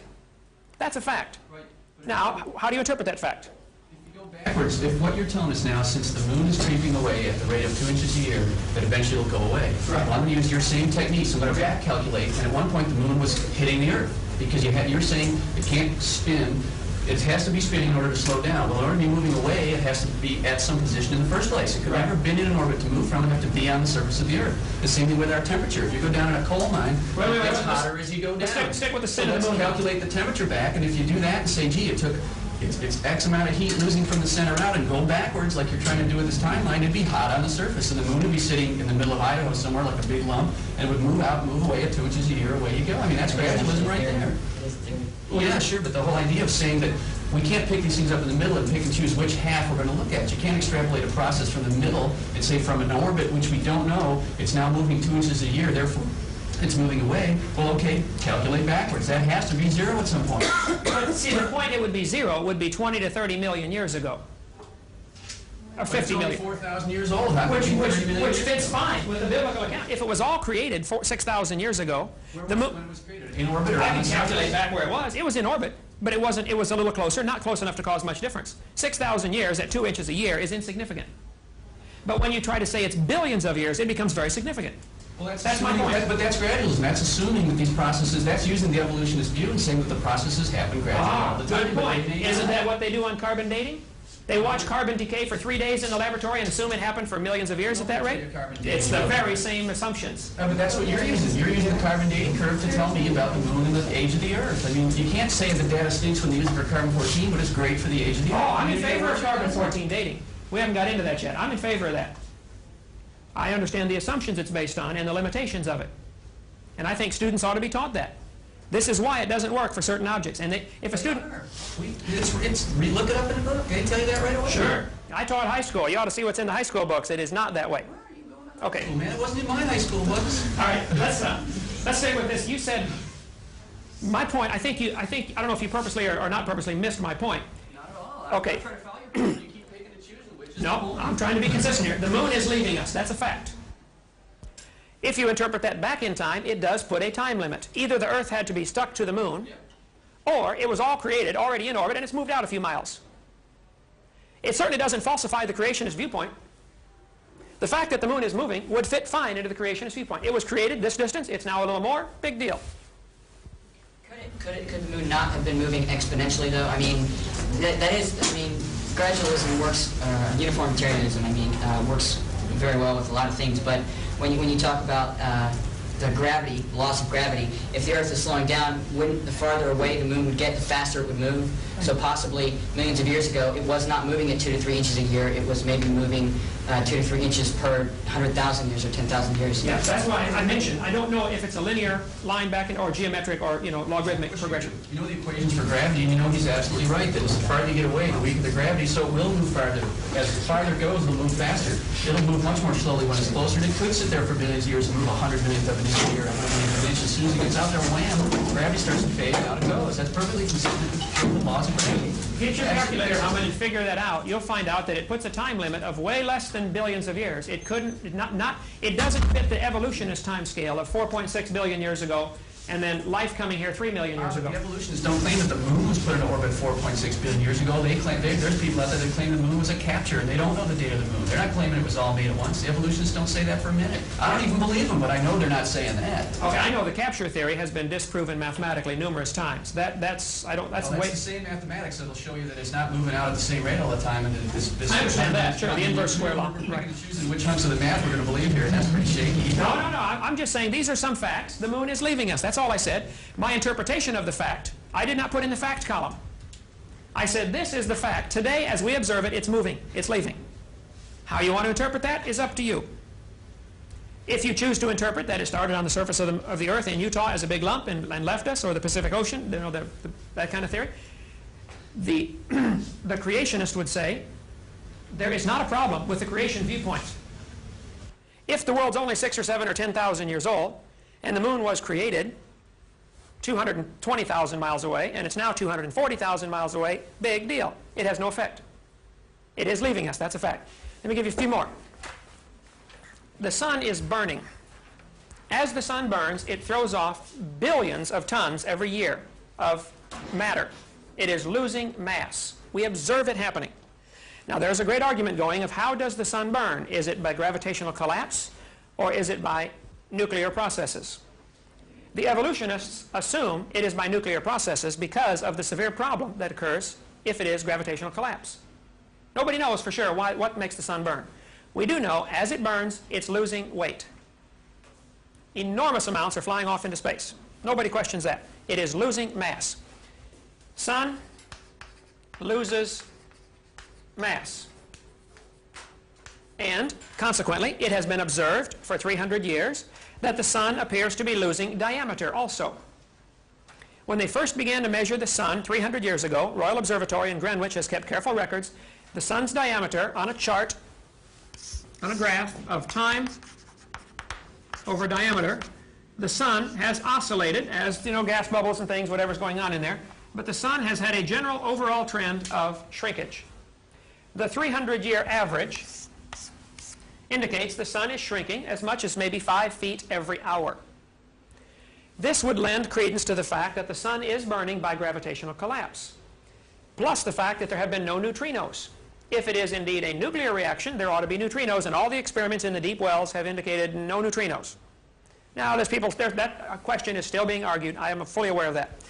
But the size has been decreasing. The mass has been decreasing. To the creationist, that's no problem. That's expected.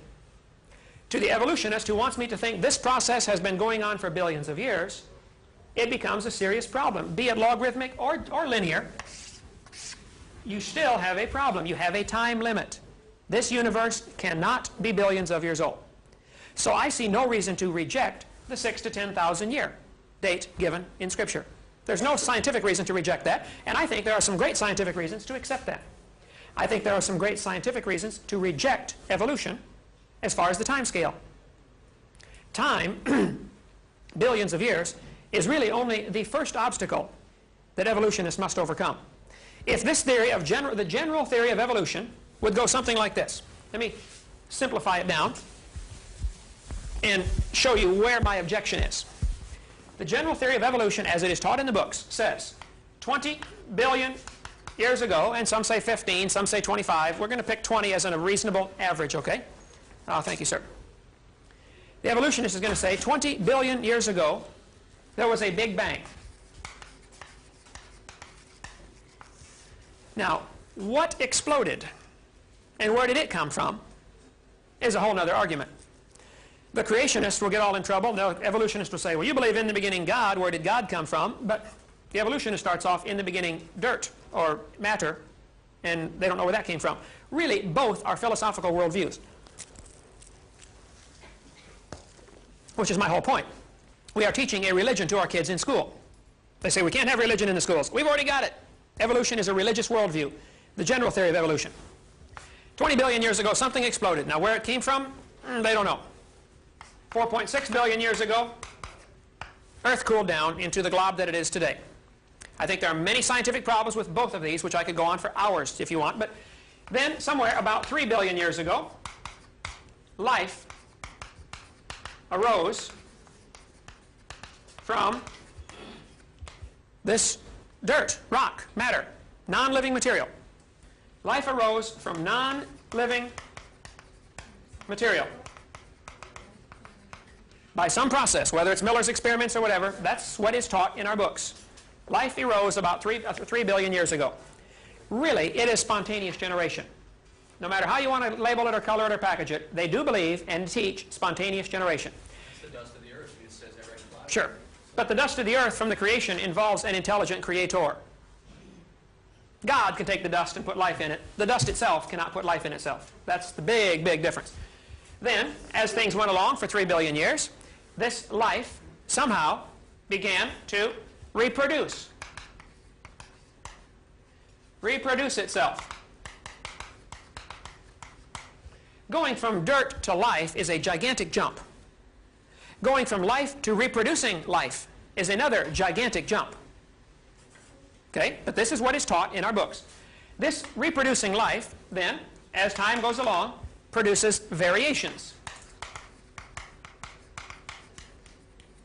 These variations, eventually, over the next so many X number million or billion years, produce all the different kinds of life we have today.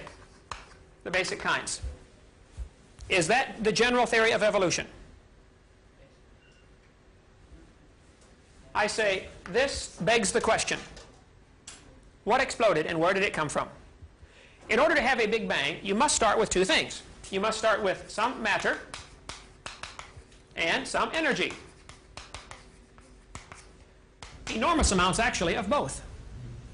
Just a little tiny bit of energy, not much, or matter actually. Hardly, not enormous amounts of matter at all. But you got to have some matter. What exploded? Little tiny. I know, the textbook says 4.6 or 20 billion years ago, all the matter in the universe was concentrated into one very dense, very hot region that may have been much smaller than a period on this page. Prentice Hall, General Science, 1992, page 87. That's what they teach. I've got the books, okay? Yes, sir. On the given tapes I watched in here on the creation of the universe, they build up to the point of the very second where the universe is created, and they say they can tell what's happened up to 100th of a second before or after it happened, but they can't tell exactly what it was. They don't know the very instant that of what was there, what was happening. They just don't know. They don't know where it came from or what it was. Which puts it into the realm of philosophical ideas or religion. It's a belief. It's interpretation of people's... Go back to the Webster's Dictionary definition of religion, a belief in a power that created this universe. Evolution is a religion. This part of it is. And creationist isn't? Oh, creationist is too. All right. Oh, absolutely. So what's with freedom? Why can't we have a little freedom of religion here? I mean, what's the problem? Yeah, with why don't we get... Then why not teach both? Why not teach both? That's my whole point. Okay. It's certainly not taught in our schools. Maybe at college level. But I go visit any of the... I speak in public schools all the time. I've done 60 this year. Okay? I'm in them. I got the textbooks. I look at them. They don't teach anything about creation except maybe to ridicule it. The ones that do, well, the way you present it is it's very, the facts make a lot of sense, and it's very understandable, but the way that a lot of, I know I've been to many different schools moving around, but the way that creationism is taught, even in the few schools that it is not like this. They don't teach it as cohesive and as they just teach it strictly Bible, this is happening, you must accept it. They don't give you facts to support it, they don't give you any reasons for it. And you're not allowed to question it either at all. Yeah, and a lot of places, I know this place I've been, I'm not saying every place is like this, but if it was as cohesively and understandable put together as this, it might be more widespread. Well, I think it is extremely widespread. In the last Gallup poll, 53% of the American population said they believe the world is less than 10,000 years old. Believing doesn't make it so. That's true. Believing doesn't make it so. People believe in flying saucers too, and that doesn't mean there's aliens running around either. Let's apply that same statement to evolution also. Believing doesn't make it so. Sure. Right. Just make sure that point is on the tape here. Okay, believing does not make it so. You can believe all you want, but it doesn't make it so. Yes, ma'am. Believing that doesn't make it so either. Sure. I've never seen God. If I think Oral Roberts had really seen a 600-foot Jesus, he'd still be running. Okay? So I'm not one of those on that part of the lunatic fringe of Christianity either, but go ahead. Now, you don't have a problem with tectonic activity, right? Absolutely. No problem. Well, how can you ignore the enormity of time concerning tectonic activity that it would take to build a wrinkle in the Earth's crust the size of the Andes? Yeah, building on the same uniformitarianism. Okay. The Andes Mountains, let's put that in the fact column, okay? Andes Mountains exist, right? But not due to tectonic activity, is that your point? The fact that they exist, and they are moving, and earthquakes happen. And Alaska had an earthquake where the ground went up 40 feet in 10 seconds. Tore houses right in half. Are you going to take that same uniformitarian assumption? If the ground can go up 40 feet in 10 seconds, we should have mountains up to the moon. Obviously, there are catastrophes that alter the uniformitarian theory. I think this flood was that catastrophe. I think the mountains arose in a matter of a few months. I agree with tectonic activity. But the fact that the mountains can rise, the fact that we see earthquakes in Los Angeles where the ground shifts 7 feet, does not prove it has been going on for millions of years. It might have all started 50 years ago. Or 500 years ago. You can't prove that part of it. You see my point? Yes, there is tectonic activity. I lived right by the Hayward Fault and the San Andreas Fault. I've been to Reelfoot Lake. I've studied all the major faults in America. Been there, looked at them. Top and bottom, Grand Canyon, Royal Gorge, been there. But that doesn't prove it's been going on for millions of years. It might have all taken place just 400 years ago with the flood. You're comparing something that rose 40 feet high to the Andes, okay? I'm talking about a mountain range that I feel, based on tectonic activity, was a gradual and continuous. And I'm not saying that uniformitarianism is something that I believe religiously. I just can't understand how, if you've got a 6,000-year time span, and you believe in tectonic activity exists, that you can't, how you explain the mountain ranges. How do you explain I think 90% of the mountains, of the mountain height, was formed very rapidly. We saw that with Mount St. Helens. It lost 3,000 feet in 10, 15 minutes. Poof, gone, blown down into the valley. Surtsey off the coast of Iceland. All of a sudden there's a volcano. Mount Paracutin down in Mexico. Sure, but that's at a divergent plate line. Absolutely. There are cracks in the earth. The Bible says, at the time of the flood, the fountains of the deep broke forth. I think the earth cracked and the water came out from in the crust, and hot water hit normal water and killed fish by the zillions in that area. And there was, that's why we have the Lompoc, California, 1,500 feet thick fish beds. Yeah.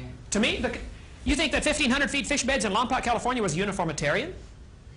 I'm not arguing. I'm saying that doesn't fit the facts. Right, they were killed real quick too. They were killed quick. Down, yeah. So to me, the biblical account of the flood is a good explanation of that. Certainly not falsified by the fact that they exist. And they're found in all sorts of positions. There was a whale found in 1976 in Lompoc, California, 80 feet long, standing on its tail.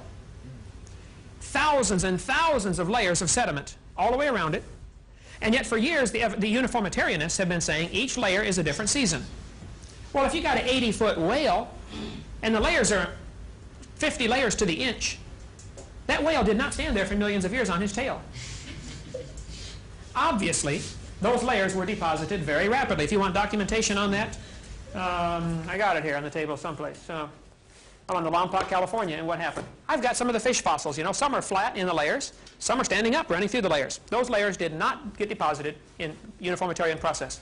Well, that movement in such as like in Alaska, that 40 feet, that's directly proportional to the inactivity that hasn't happened for a long time. It takes that pressure a long time to build up. That punctuation of movement took a long time to build the strain. So that one severe movement may have taken thousands of years to build up enough pressure to force that up. So the mountains movement may have taken a million years to build up enough pressure to move that much, 30,000 feet or But by the same token, you haven't proven that it didn't start just 4,400 years ago with the flood. Possibilities of both. Well, there's still ruins at the 1,200-foot altitude level in the Andes also that indicate like ship piers and tie-ups and things. They're 1,200 feet from the existing ocean level, so you've got a lot of stuff like this. What I find is that you're I have to applaud you a lot, because all the anomalies that I'm not a creationist, but I'm always arguing with people about how the evolution view doesn't work, and genetics is really kind of goofy, and there's tons of, they find human fossils in coal mines for crying out loud. There's loads of anomalies all over the place, and the straight right hand of the chart evolutionists, big science can't handle it. Same the energy stuff we're telling you about, they can't handle any of that stuff at all because it doesn't fit into it. But it doesn't lead me to a biblical interpretation. I just think it's just the Bible may be one more straw in the mix, and maybe one more example of people accounting for these anomalies and trying to grasp with them somehow. Would the human fossils found in coal mines, as you mentioned, could that be explained by a worldwide flood? Sure. Oh, there's a worldwide layer of mud. I mean, the worldwide, whatever you want to call it, flood catastrophe is hardly anybody will really argue with that when you push them to it. I mean, you dig around just about anywhere and you hit a big layer of mud. You go down, bang, there it is. All kinds of people. I would extend that even further and say nearly all of the layers were deposited during that one-year-long flood. Okay. Edmund Hillary, 1953, climbed Mount Everest, first man that we know of to reach the top Mount Everest. And he got to the 26,000-foot level. He had 3,000 feet to go. At 26,000 feet, he began finding seashells. The entire top of Mount Everest is covered with seashells and clams. 3,000 feet thick on the tallest mountain in the world that we know of, K2, maybe a few feet higher or lower. People argue about that, but it's one of the tallest for sure, probably the tallest. Why are there petrified seashells on the top of Mount Everest? Well, the creationist view would say, no problem. Mount Everest wasn't there until after the flood. The Himalaya range rose, as the fountains of the deep were broken up. I'm talking global catastrophe. Really, the argument is between catastrophism and uniformitarianism. Unusual thing about these seashells, and you're welcome to come take a look at it. I have boxes and boxes of them. Clams like this, you can pass that around, are petrified and they're closed. When a clam dies, it opens up. Go to the beach, you're lucky to find a matched pair, let alone a closed petrified clam. A guy in Alabama up here said, Mr. Hovind, do you want some more petrified clams? I said, well, why? He said, they're 4 feet thick in my backyard. He digs for post holes to put in a fence and finds petrified clams, 4 feet thick. You can find it, that's got to be about the most common fossil in the world. Cephalopods, closed clams. Okay, that's a fact. Now, the creationist would say, during this flood, the fountains of the deep broke up, there was thermal shock, animals were buried in mudslides, and the clams are already at the bottom, so huge clam beds are covered, and the only way you can get a fossil like that is to have him be buried alive. And you can find enough of them to build a 10-lane highway from New York to San Francisco. The creationist interpretation fits that just fine. The very existence of fossils at all. Fossils don't form unless they're buried. This is a Brachiosaurus toe bone. The very existence of fossils, to me, is another scientific indication there was a disaster. How many buffalo were killed out west 100 years ago? Probably millions. How many fossilized? Almost none. Because they weren't buried. The evolutionist interpretation is that these fossils we find are all from different periods, all along for millions of years. Animals die and leave their fossils behind. Animals don't leave their fossils behind when they die today, folks. They have to be buried in mud. That's the way they fossilize.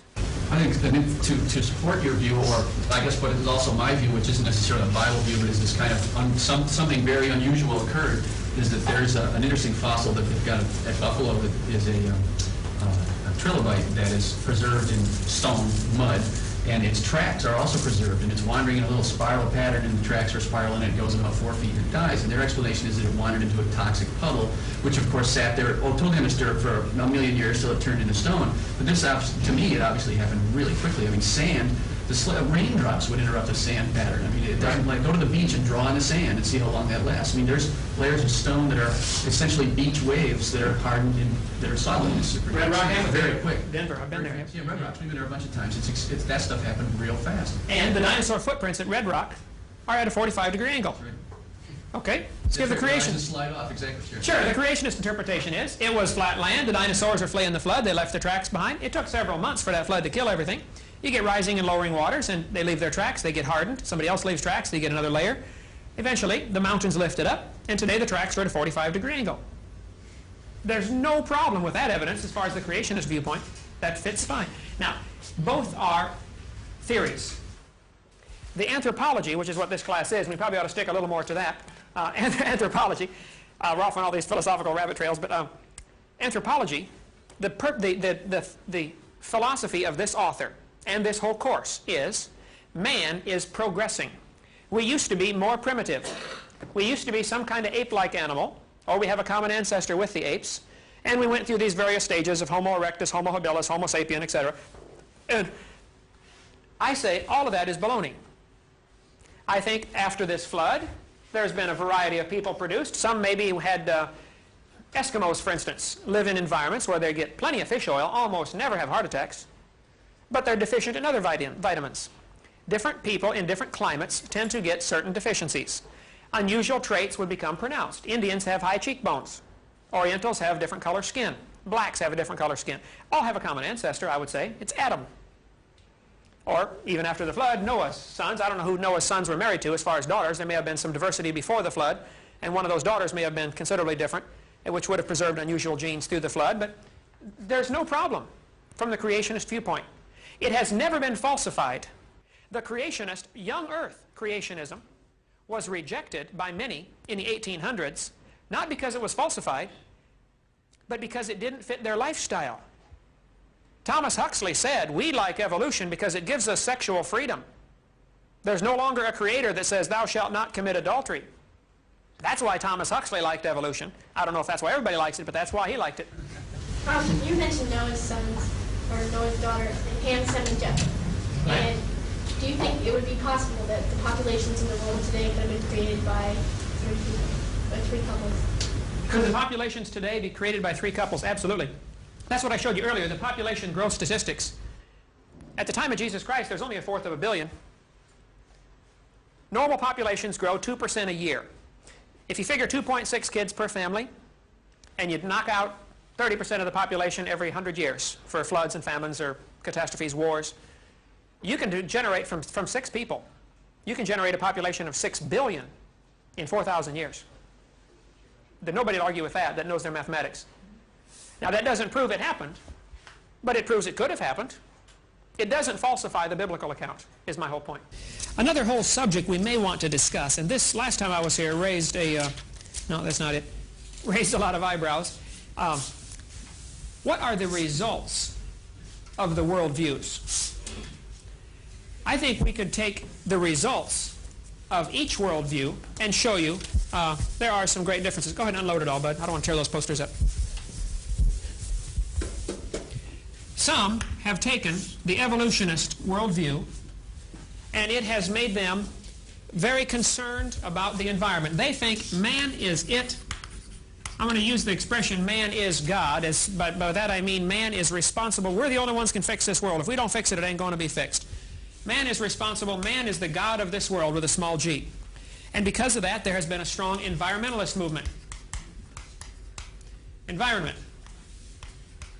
We got to save the environment. We're destroying our own environment. It's up to us. We got to fix it. Some have taken the evolutionist worldview to a much lower plane, like Adolf Hitler, and said, well, hey, if evolution is true, then the whites are better than the blacks. I think I could point to numerous examples through history. Stalin, Pol Pot of Cambodia. Now, I'm not saying every evolutionist is that way, but it definitely has been used to justify racism. It's also been used, for instance, by Theodore Roosevelt. Roosevelt was an evolutionist, and he thought the Indians were an inferior species. So it's perfectly acceptable to break treaties with the Indians because they're just savages. Joseph Stalin killed 60 million of his own people. Joseph Stalin believed very strongly in evolution. I think I could point historically, without a problem, to the fact that the evolutionist worldview is responsible for communism. Without the evolutionist worldview, Karl Marx would not have done what he did.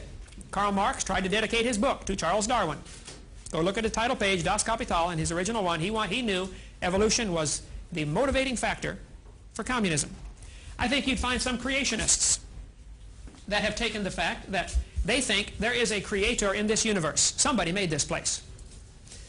And they would say, because there is a creator, there must be some order and design to nature. There must be something, some ordering patterns to look for. Therefore, most of the science advancement in the 1600s, nearly all of those fellows were creationists who were looking for order in nature. Now, they were not all Bible-believing, independent Baptists like me. Some were, a variety of religions, but they were a creationist of some stripe. And they were looking for order in nature. There have been those in the name of Christianity that have done some horrible things. No question. They've said, well, the Jews are useless because they crucified Christ. But what effect does it have on our kids? If we teach our students that man is just an animal, we are a higher animal, but just an animal, there is no creator, you're never going to have to answer to anybody for what you do. There is no judgment day. Then what results can you expect? I think we are seeing in our society today the direct result of the last 30 years of teaching evolution. Crime is rampant, violence is rampant, unwed birth rates, divorce rates are skyrocketing, drug culture. I think much of that, now maybe not all of it, but the vast majority of that is attributable to the philosophy of evolution. Matter of fact, here are some charts of things that have happened since 1963. Drug dealers even aware of the concept of evolution. That's absolutely unbelievable. Now listen for a minute. The drug dealers, many of them are not aware of the fact that they are going to face God someday, that there is a judgment coming. If a fellow believes he's going to face God... Yeah, you remember Rastafarian? The Muslims believe there's a judgment day and they're blowing up people by the hundreds. Oh, sure. But let me just show you what's happened. In America, this is what's happened to sexually transmitted diseases since 1963 for teenagers. This is the chart, the graph of what has happened. Now, what's causing it? It's up to you to decide. You think about that. Here's what's happened to violent crimes in America since 1963 over the population growth. It's up 544%. Nobody argues with that. Crime is bad. It's happening, and it's happening more now than it ever has before, as far as we know. In America, it has. And you're saying that that's caused by the teaching of evolution? I'm saying what you believe determines how you behave. All right, well, let's take up where we left off. I found the population chart, for those of you that were gone during the break. As we mentioned, the population information is really only fairly concrete for the last 2,000 years. But the evidence is that at the time of Jesus Christ, many censuses were taken. Herod took a census, that the world population was about 250 million. And so there is no conflict with population growth and the creationist model that man's only been here 4,400 years since that flood of Genesis time. And you're welcome to take a look at this. I do have Yes, a sir. question. Now you're talking about, is that the census, are you just talking about the census proper, or did we extrapolate to take into account the rest of the world? Taking into account the rest of the world, Okay, yeah. Most of the population encyclopedias will say world population was about 250 million at that time. Okay? Okay, I have a question. You guys were talking about plate tectonics before. What do you think about pantheism? That the world was at one point, all the continents that belonged together and then they all fit together in one puzzle. And if it didn't exist, if it didn't take that long to get apart, how did Indians come to America before? Okay, she has two questions. What about Pangea, and what about the Indians? I got to write this down because my memory is real short. What was the question again? Pangea and Indians. Indians in America, right. It is a fact. The Earth has plates that are moving some. There are cracks along those plates called fault lines. That we'll put in the fact column. The Earth has plates, they are moving some. Now, does that prove it has always been moving for millions of years? Or could it have just started moving 4,400 years ago at the worldwide flood? could have been either way. There's no way to prove that scientifically. It is a fact that South America looks like it would fit with Africa. If you moved them together, they look like they would fit. Okay, here's a map of the world, of that part of the world. South America and Africa have a similar continental shape. Nobody argues with that. Now, does that prove they ever were together? Of course not. This building would fit with the library if you moved them next to each other, but it doesn't prove they broke apart 80 million years ago, right? That is not evidence at all. Pangea is taken on very sketchy evidence. The other thing they don't take into account, so they're moving.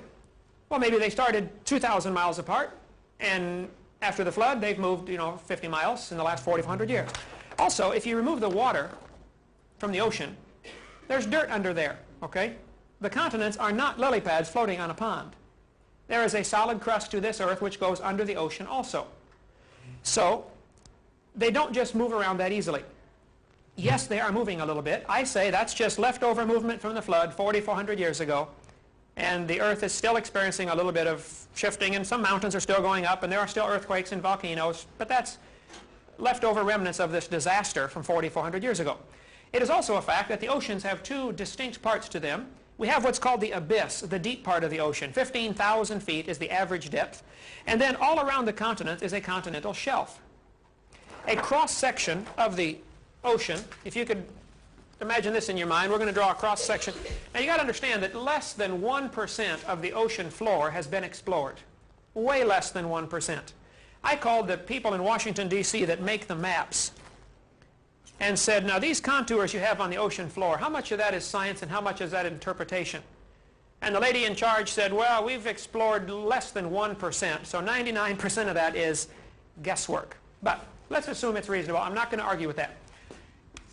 The ocean, here's the continents, then there's a continental shelf, and then it drops off into the abyss. This area is called the continental shelf right here, where the water is less than 1,000 feet deep. Most people say less than 1,000 feet is considered continental shelf. Then you have the continental rise down to the abyss, where it's 15,000 feet deep, as opposed to 1,000. If you lowered the oceans 1,000 feet, if you could remove 1,000 feet of water out of the oceans, the continents would become huge. All the continental shelves would be exposed. England would not be an island. England would be part of the mainland. The English Channel would just be a valley you would walk across. Actually, if the oceans were lowered by just 1,000 feet, the Indians could walk to America from either side. You could walk across Iceland and Greenland and Canada. It would all be connected by lowering the oceans. So, here's the creationist worldview of what happened. Go back to my timeline. 4,000 years ago, BC, the creation. 1,600 years later, the flood. After the flood, the ice caps were huge, all the way down to Kansas City, Missouri. If you trap that much water in the form of ice, you're going to lower the oceans considerably. So for the first couple of hundred years after the flood, the people were able to walk literally any place in the world.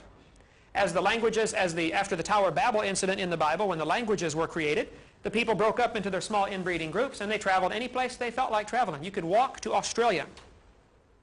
There was no water in the way. If you lower the water, if you lower the ocean, that's a fact. There's a land bridge to every place.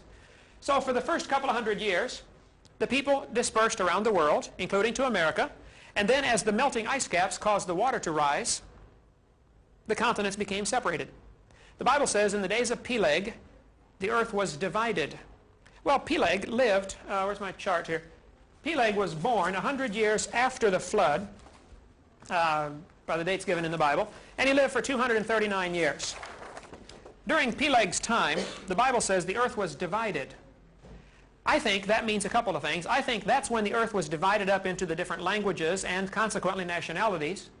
I think the people that were in these small inbreeding groups developed unusual traits. Black skin might have been a mutation, or white skin might have been a mutation that took hold. When the population was small, a mutation can catch on quickly.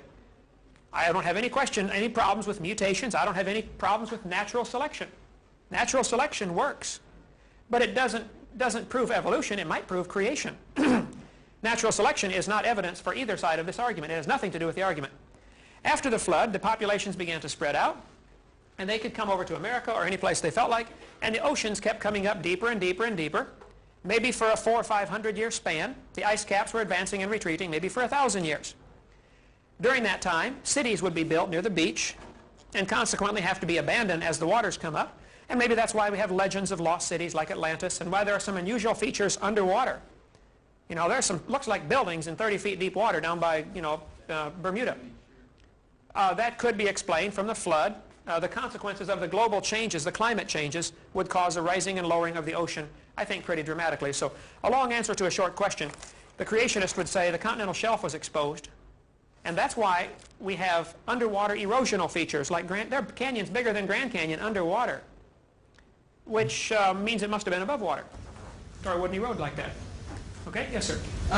One question about the Pangea theory. They have found fossils that match up on the coast, the northeastern coast of South America and the coast of Africa that match, and they found nowhere else but right in a specific area. And when they're put together, there is an area population of these animals and rocks that are found nowhere else in the I would argue that they're not found anywhere else. Nearly every type of fossil is found nearly every place. Dinosaurs, you know, camels have been found near the North Pole. Now you can look at that two different ways. The North Pole used to be at the equator and the Earth has tipped, or the North Pole has moved, you know, continental drift. Or the world was perfect before the flood and camels lived at the North Pole. Or the flood lasting a year could have floated the dead carcasses anywhere, any place in the world. So the fact that there are similar fossils found on both continents does not disprove the creation model. It might prove there was a flood 4,400 years ago and the dead animals drifted to those places and that's where they landed. But there's also, when they find, well, I guess it wouldn't be the same, but they find polarized rocks that through time periods switch polarization like a time clock. And they find that they match up. Magnetized rocks. Right. And they match up almost exactly on the two coasts when they put them together. The stones that they find are, I don't know how to quite put it. Yeah, he's right. The geological evidence is very extensive on this, and it's not based on the geometric matching of the patterns. For example, and it's not so much biology. That's a trivial part of it. Right. The details of the geology that's been accomplished over the years, you know, 20 years, 60s and 70s, is really what proves this. It's not sketchy. Doesn't prove this. This is evidence that's interpreted for the continental drift. Yeah, it's definitely a theory. Yeah. Definitely a theory. If you would look at the actual maps that have been made of the magnetic lines at the bottom of the ocean, they are nowhere close to what appears by the time it gets into the textbook. How do you know if it's only 1% explored? That's the point. It's only 1% explored. It could be that the mid-Atlantic ridge is one of the rips where the fountains of the deep broke up. If the earth ripped open right there, the rocks would be twisted all sorts of different directions. Yeah, I've seen the evidence for this, and it's not like you say. It is conclusive. It is catastrophic down there at the bottom. Thomas G. Barnes is probably the world's expert in geomagnetism. He's a University of El Paso, Texas physics professor. He just retired here a couple years ago. He's written many papers for the government on the Earth's magnetic field. Thomas G. Barnes, because of his intensive research in the Earth's magnetic field, has become a creationist. He says for several reasons. Number one, the Earth's magnetic field is declining. It is getting weaker and weaker and weaker. This world can't be more than 25,000 years old, Thomas Barnes says. Because 25,000 years ago, the magnetic field would have been so strong, the heat generated would have destroyed all life on Earth. It was his evidence in magnetism, and especially studying the lines at the bottom of the ocean. Thomas G. Barnes, he still lives in El Paso, Texas. Didn't you just say that just because it's decreasing now doesn't mean it's decreasing for Right, no proof of it. He says, based on, of course, I could use the same argument for carbon dating. Right, yeah. That's Unitarian assumptions for all of it, right. Based on what we observe today, since Gauss and those fellows, measured the magnetic strength of the Earth, it is declining. NASA thinks the half-life is 830 years of our magnetic field. Now, they measure it more than anybody probably, but that has nothing to do with matching the corresponding magnetic patterns that exist on both sides of the rift. That's what you're really looking at. I'm saying if you looked at the actual data coming off as they drag their thing down there and get the compass fluctuation, you compare that to by the time it gets in the textbook as nice neat lines, 40 million, it's nowhere close. Yes, it is catastrophic down there. It is. The data is good. It doesn't look like you say it. It's not bad like you say it is. I can assure you that actual data, if you can get the actual readings of the maps, compare them to what, by the time it gets into the textbook, there have been many smoothing out of the lines. But it is still not proof. That's not true. Now, I happen to have a master's degree in oceanography, and I have really looked at this in detail. Okay. And it's not sketchy like you say it is. It is good data. Could it be that the Mid-Atlantic Ridge is one of the rips? Fountains of the deep broke up, things flipped over, rocks were flipped every which direction.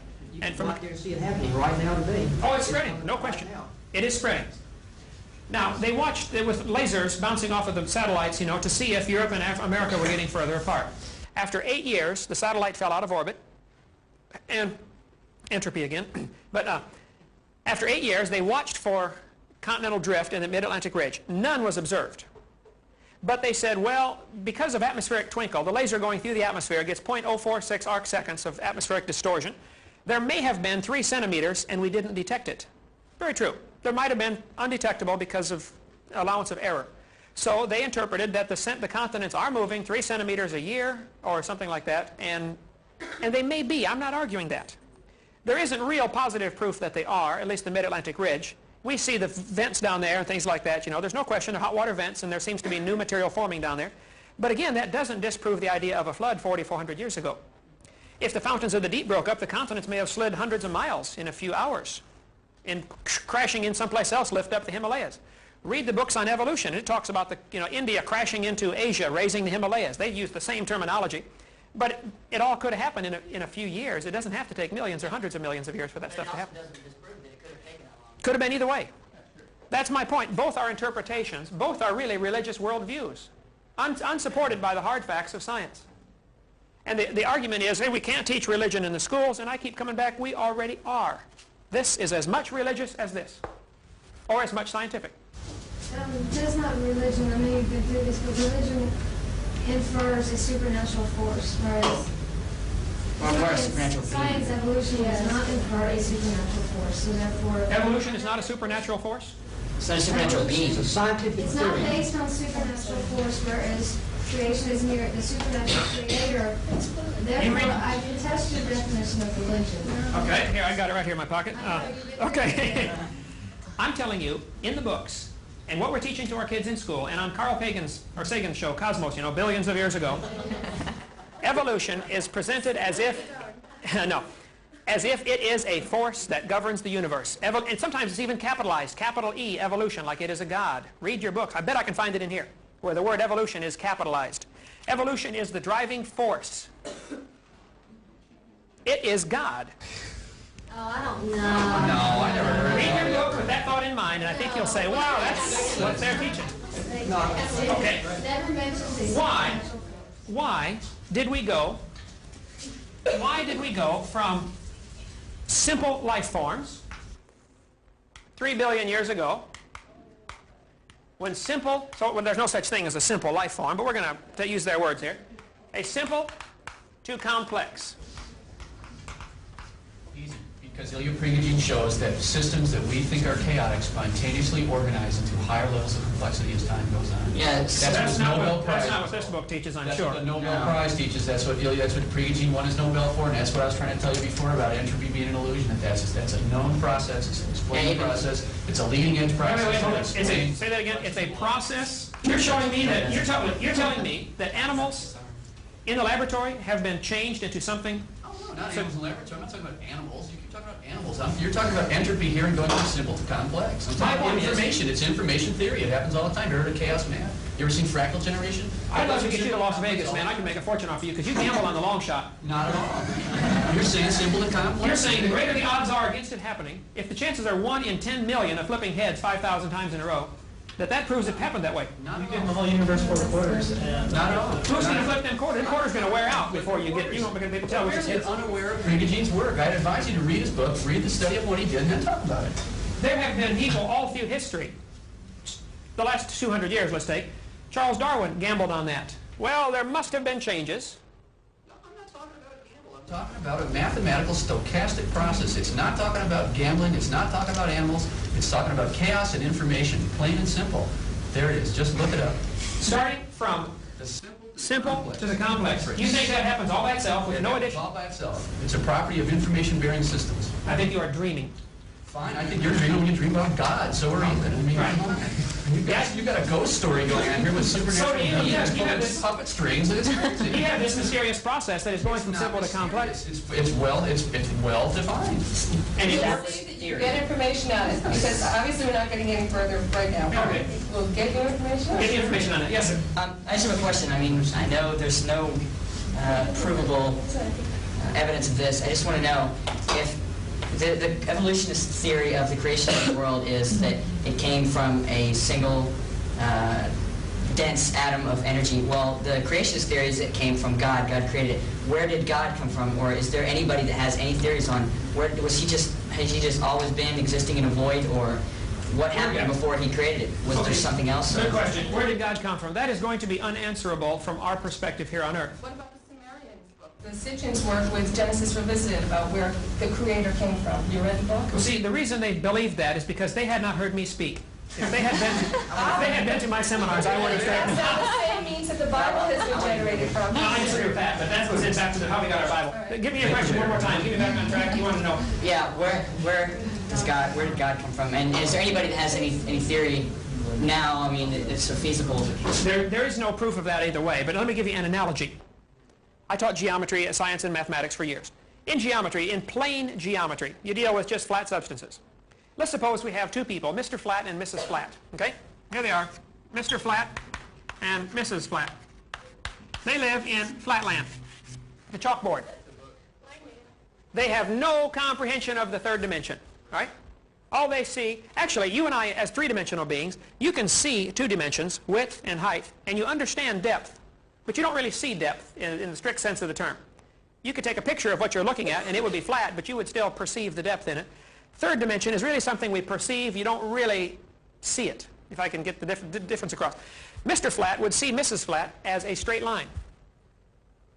He could walk around and understand that she is indeed a rectangle, but he only sees her as a straight line. He walks around and says, oh, she's a rectangle, okay? Suppose I, as a three-dimensional being, would like to get them to understand me. You can't put a three-dimensional object into two dimensions. So I stick my finger through the chalkboard. Mr. Flat comes over and says, I've seen him, he's a circle. Right? The cross-section of my finger. Over here, I put three fingers through the chalkboard. Mrs. Flat comes over. She says, oh, no, honey, I've seen him. He's three circles. Both have a very, very limited, small view of what I am. Both are right and wrong at the same time. There's no possible way I'm going to explain a three-dimensional being to a two-dimensional being. Cannot be done. But yet I have the capacity of being closer to them than they can be to each other. And they're not even aware of my presence, because I'm just barely into the next dimension, right? I think God is not limited to our three dimensions that we have, length, width, and height, or maybe time, and maybe there's other dimensions. I think the God that I envision is beyond all of this nature. He created it. The guy who designed the car, or the computer, or the calculator is above and beyond and smarter than and outside of his creation. He's not affected by it. He has to be smarter than the watch. He made the watch, right? I think the Creator is not part of this creation in the pantheist sense. I mean, God, you don't go hug the trees because this God is the tree and God is the rock and God is the flower. That's a very limited pantheistic view of God. The God that I have is outside of his creation. If he wants to come down and walk on the water or raise the dead, he made the whole thing. He can do absolutely anything, totally unlimited. That is the Christian God, that he says, okay, poof, there's the world. So in a scientific way, you're saying he possibly could exist in a fourth dimension that we just can't perceive at all. There's radio waves coming through this room right now. Yeah. You can't feel them or taste them or touch them, but you could, if you had an instrument to pick them up, you could pick them up, right? A radio. A lot of things we can't see that we know exist. I would say that, though that's a crude analogy, I know God exists because I talk with him. He's my buddy.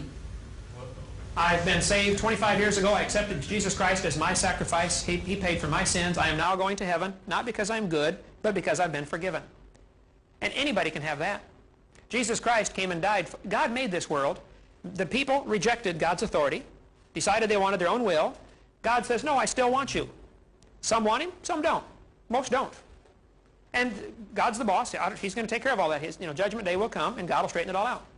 But until then, I've never seen him, but I'm going to serve him and worship him. I don't have to. I'm 41 years old. I can go do what I want. I think one thing you ought to consider about us is quite a few of us are devout Christians. We practice our religion as well as you do, sure, often as you do. I didn't say you. And we find it completely compatible with evolution as we're talking about right now.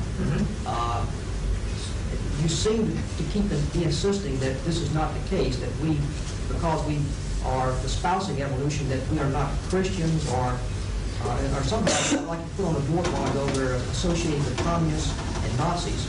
Now, I think you're being misleading about us in that respect. In a sense, you're insulting us, and I think you ought to be careful about that in future talks to a group like this. Okay. No, I'm open for any suggestions. I want to help. You're coming across as being a little self-righteous, and really, you're really turning me off about the creationist viewpoint. At first, I was really enjoying the discussion, and now you're starting to get a little bit personal. So that's constructive criticism. Good observation. Each of these philosophies of life has a lot of baggage with it. If this is true, there's no need for God.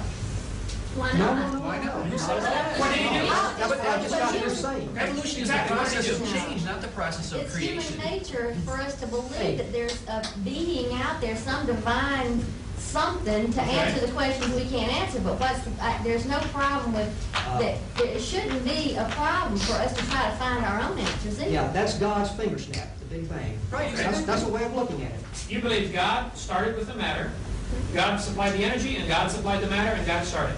I don't really have a theory about that, but I think that's a reasonable thing, yeah. This, then, is teaching that God uses millions of years of suffering, misfits, death. He has no idea what he really wants. There's billions of blind alleys, dead ends. Species evolve, can't compete, they die out. Tooth and claw, struggle for life. You can do whatever he wants. He made the flood, killed everybody. There's suffering now. What the heck? This is an unintelligent God who doesn't, he doesn't. Yeah, but how, if he was so intelligent, how did he have to wipe us out in the first place? That doesn't make any sense. He gave freedom of choice. Let's take the question. Yeah, I just wanted to say that at that point in time, when you say that, are you not imposing your three-dimensional worldview on God that exists in more dimensions? When you say that God doesn't know what he wants, it's a blind God that makes people suffer and makes people die, aren't you imposing your limited perception of what God is on the reality of God? No, I'm saying, to me, the evolutionist worldview is if they say God did this, then God is cruel. Well, you're telling us that unless we believe we're all going to burn. That seems pretty cruel to me. I didn't say that yet. I don't think what's it takes, but You just said that we have a choice, and we made the wrong choice, and that's why the flood hit. I don't know what choice you made at all. I've never asked you if you're going to help.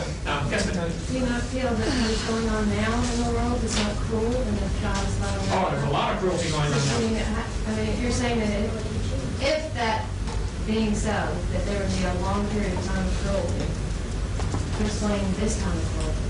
I think after the flood, early in the creation, it wouldn't do any good for God to make robots. He could have programmed Adam and Eve like a computer. I'm 6'1", my wife is 5'0". I can go home, grab her by the throat and say, now you tell me you love me. Well, I could easily beat her up. 100 pounds, 5'0". But that's not what I want. I want her to want to love me.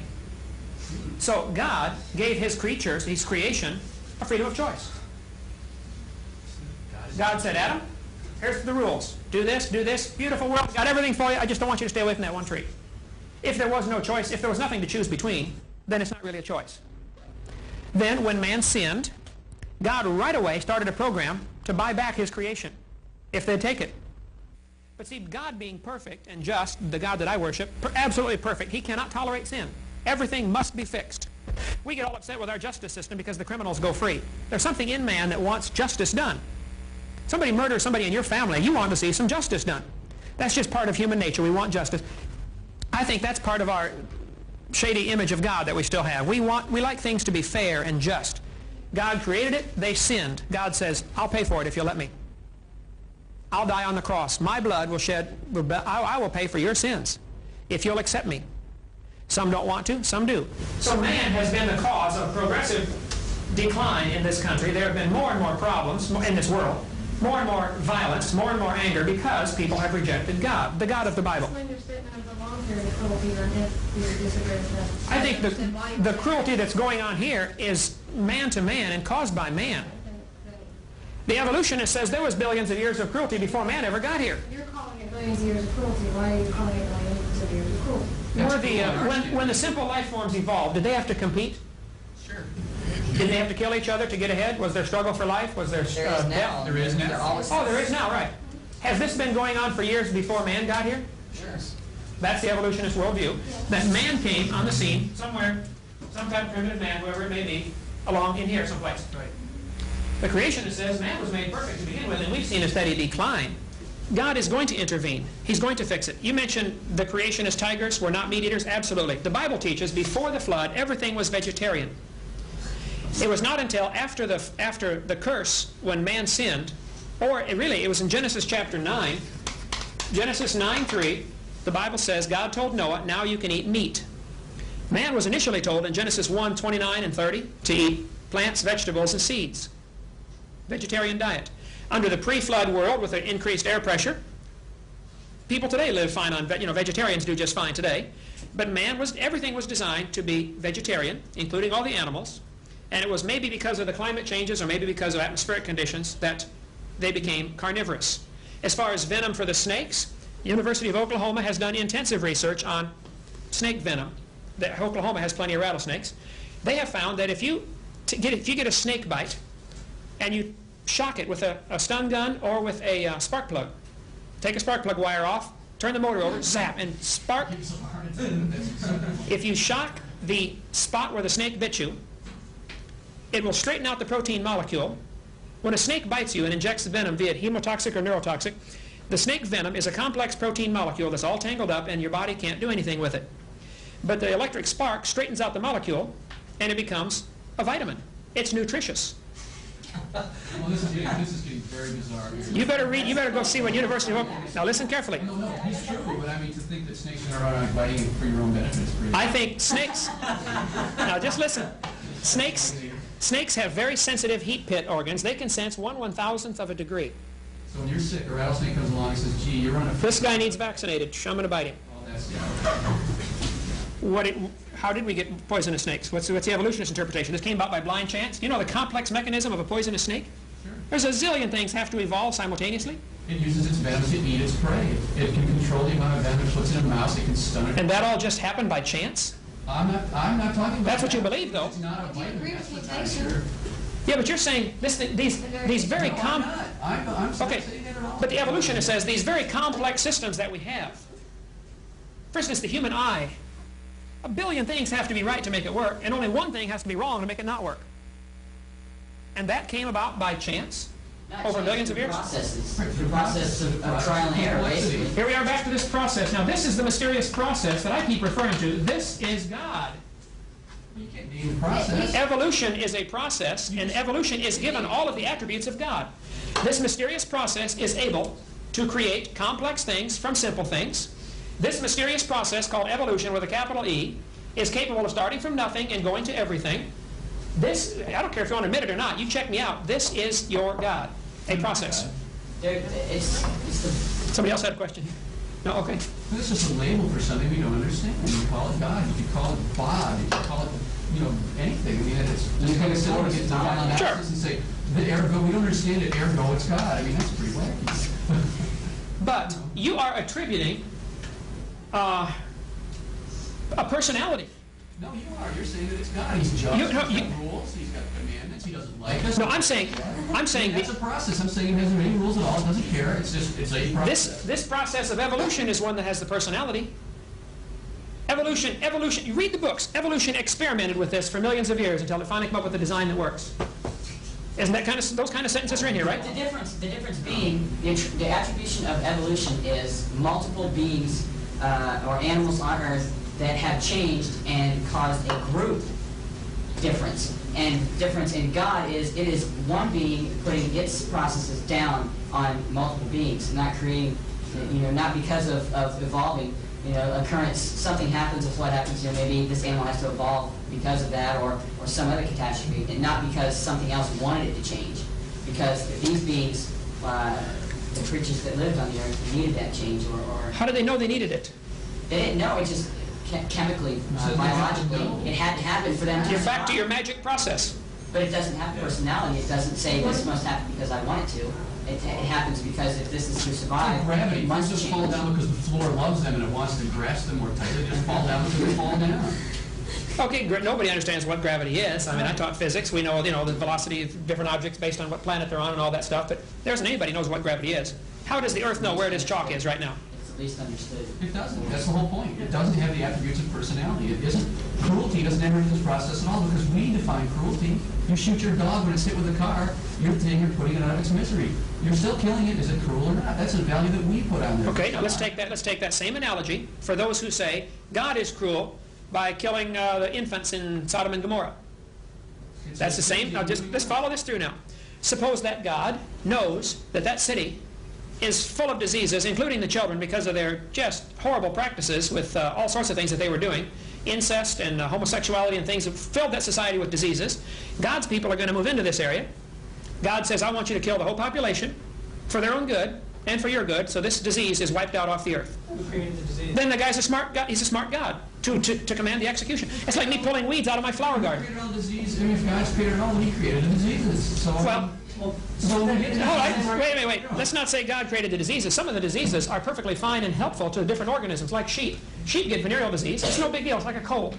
But when sailors have sex with sheep on board ships, and sailors get venereal disease, and that's how venereal disease got started. Study your history. Is that God's fault? I wasn't there. I can't tell. See, no, the smart, all-wise, all-powerful Creator not only created everything, He gave them a book. The Bible says, don't do this. If you do, things are going to go bad. They did, and things went bad. Well, if they were that Wait a minute, one at a time. Go ahead. Do you think that man throughout time is totally truthful and totally honest to the point where they could interpret the Bible over thousands of years verbatim, the way it was first written? I mean, there is proof. I don't have any documentation with me, so I can't really substantiate this, but there's proof that when King James interpreted the Bible, he left out a lot of things, a lot of women, a lot of occurrences that he didn't believe should be in there. And do you believe that it should be taken so literally when it's been interpreted by so many different people and rewritten, and maybe those monks that copied it down changed it just a little bit, or whoever wrote it down changed it to their liking? Do you think it should be taken so literally after it's been so? Okay, we're opening up a whole new subject of, is the King James Version of the Bible, for instance, the infallible, inspired, preserved Word of God? I think that would be a fascinating discussion, which I'd be glad to get into. But that would draw us way off of our main subject of creation evolution.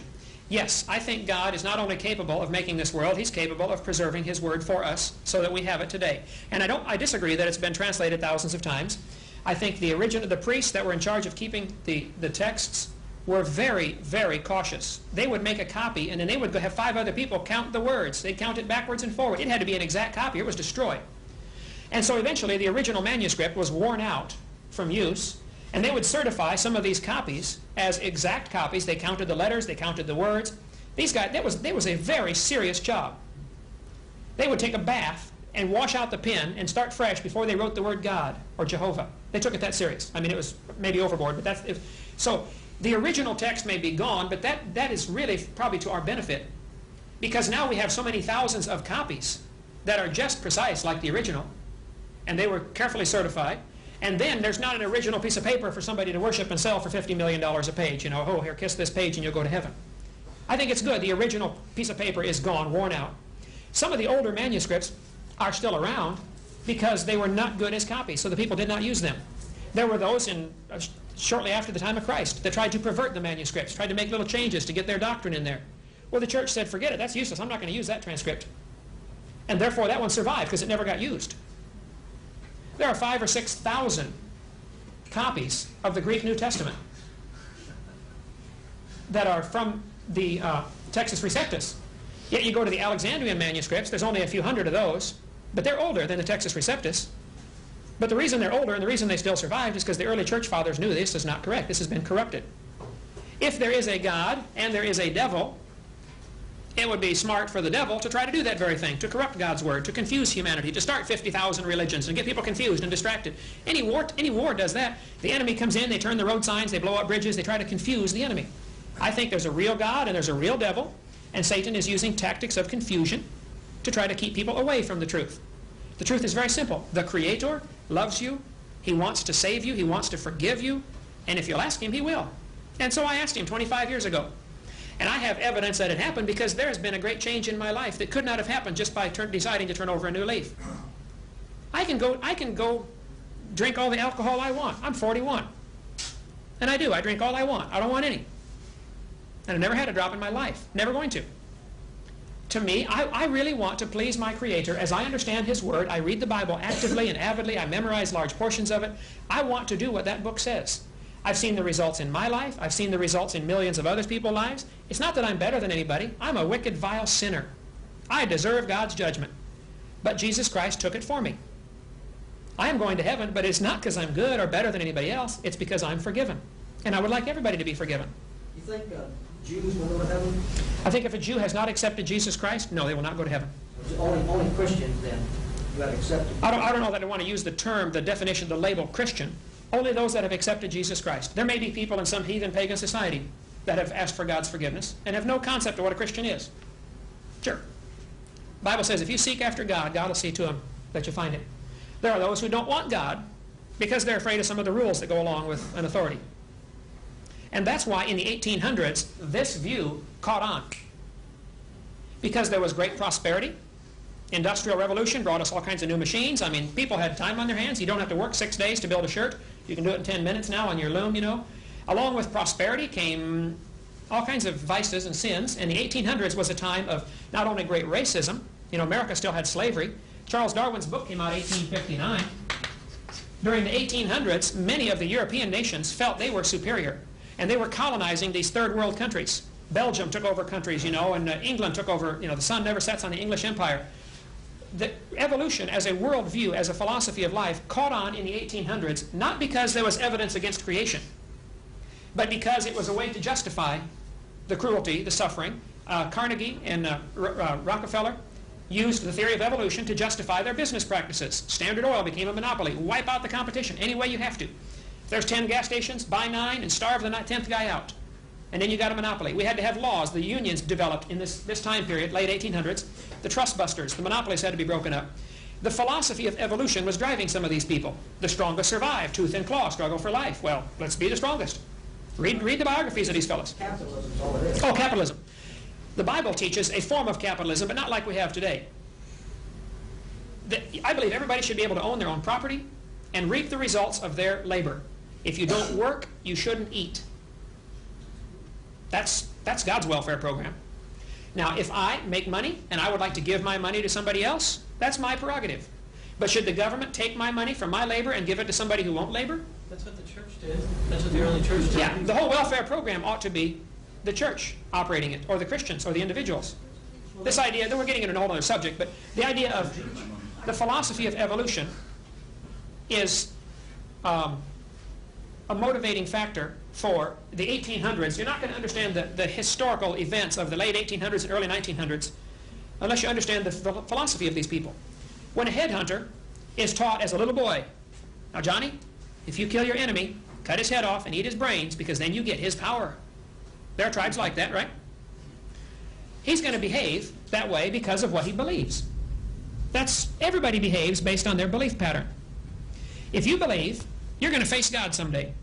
If you believe the Bible is true, and you believe it's wrong to commit adultery, it's wrong to have premarital sex, if you believe the Bible teaches that and it is wrong, then you're more likely to behave that way. So what you believe determines how you behave. And many of the social questions that we argue about today are really back to this argument, creation and evolution. Let's take abortion, for example.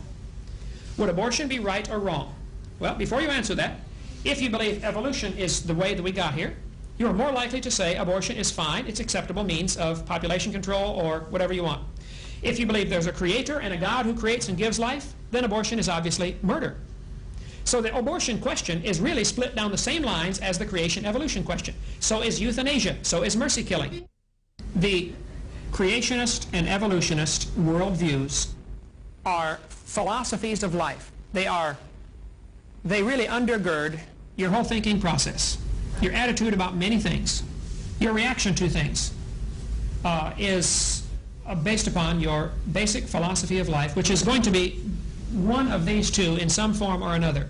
There are a variety of evolutionists. There are some who say God got involved in the process. God snapped his fingers 20 billion years ago, started it. But their philosophy of life would be, I think, considerably different than my philosophy of life, which says the Bible is literally true and to be obeyed, to be read carefully and to be obeyed. Has never been disproven scientifically. Archaeology has never found anything wrong with the Bible. Nobody's ever been able to prove the world is more than 10,000 years old. You can't prove that scientifically. And I think I gave you some scientific evidence that say it can't be billions of years old. If I told you this room was 900 years old, it would be easy to prove I am wrong.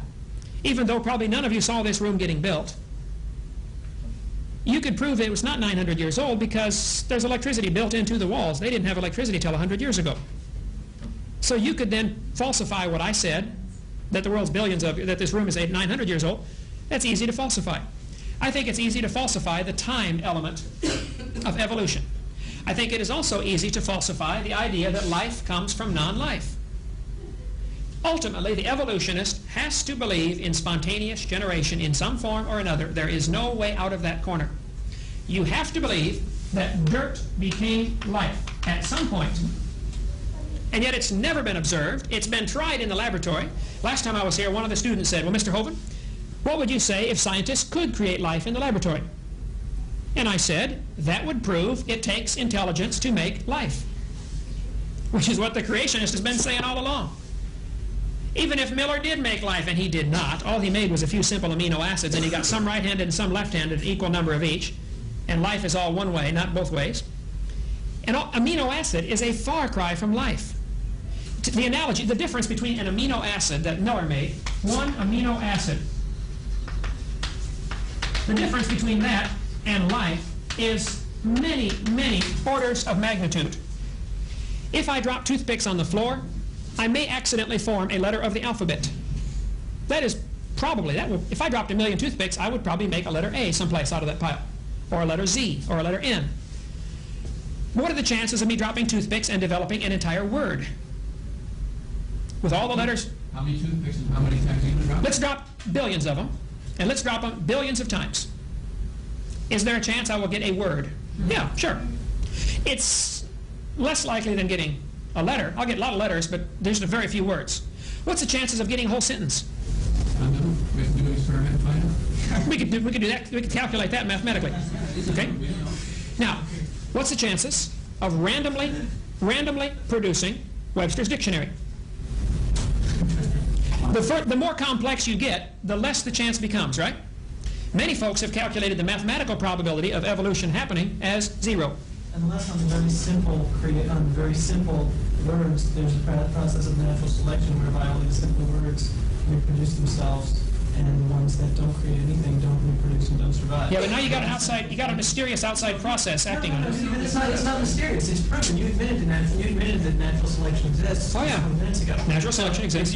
If you dumped all those toothpicks out, and then all the toothpicks dissolved into nothingness, except the only ones that were there in the letters began to reproduce themselves, and so there'd be more letters than there would be non-letters. The words and because we have more letters. And then the ones that you dropped and created words would reproduce themselves, and so and mutated. So what you're saying is you're talking about complete randomness, and evolution has nothing to do with complete randomness. You're talking about selection, which you admitted was a natural process. Nature selects. Now you have nature as being the God, capital N.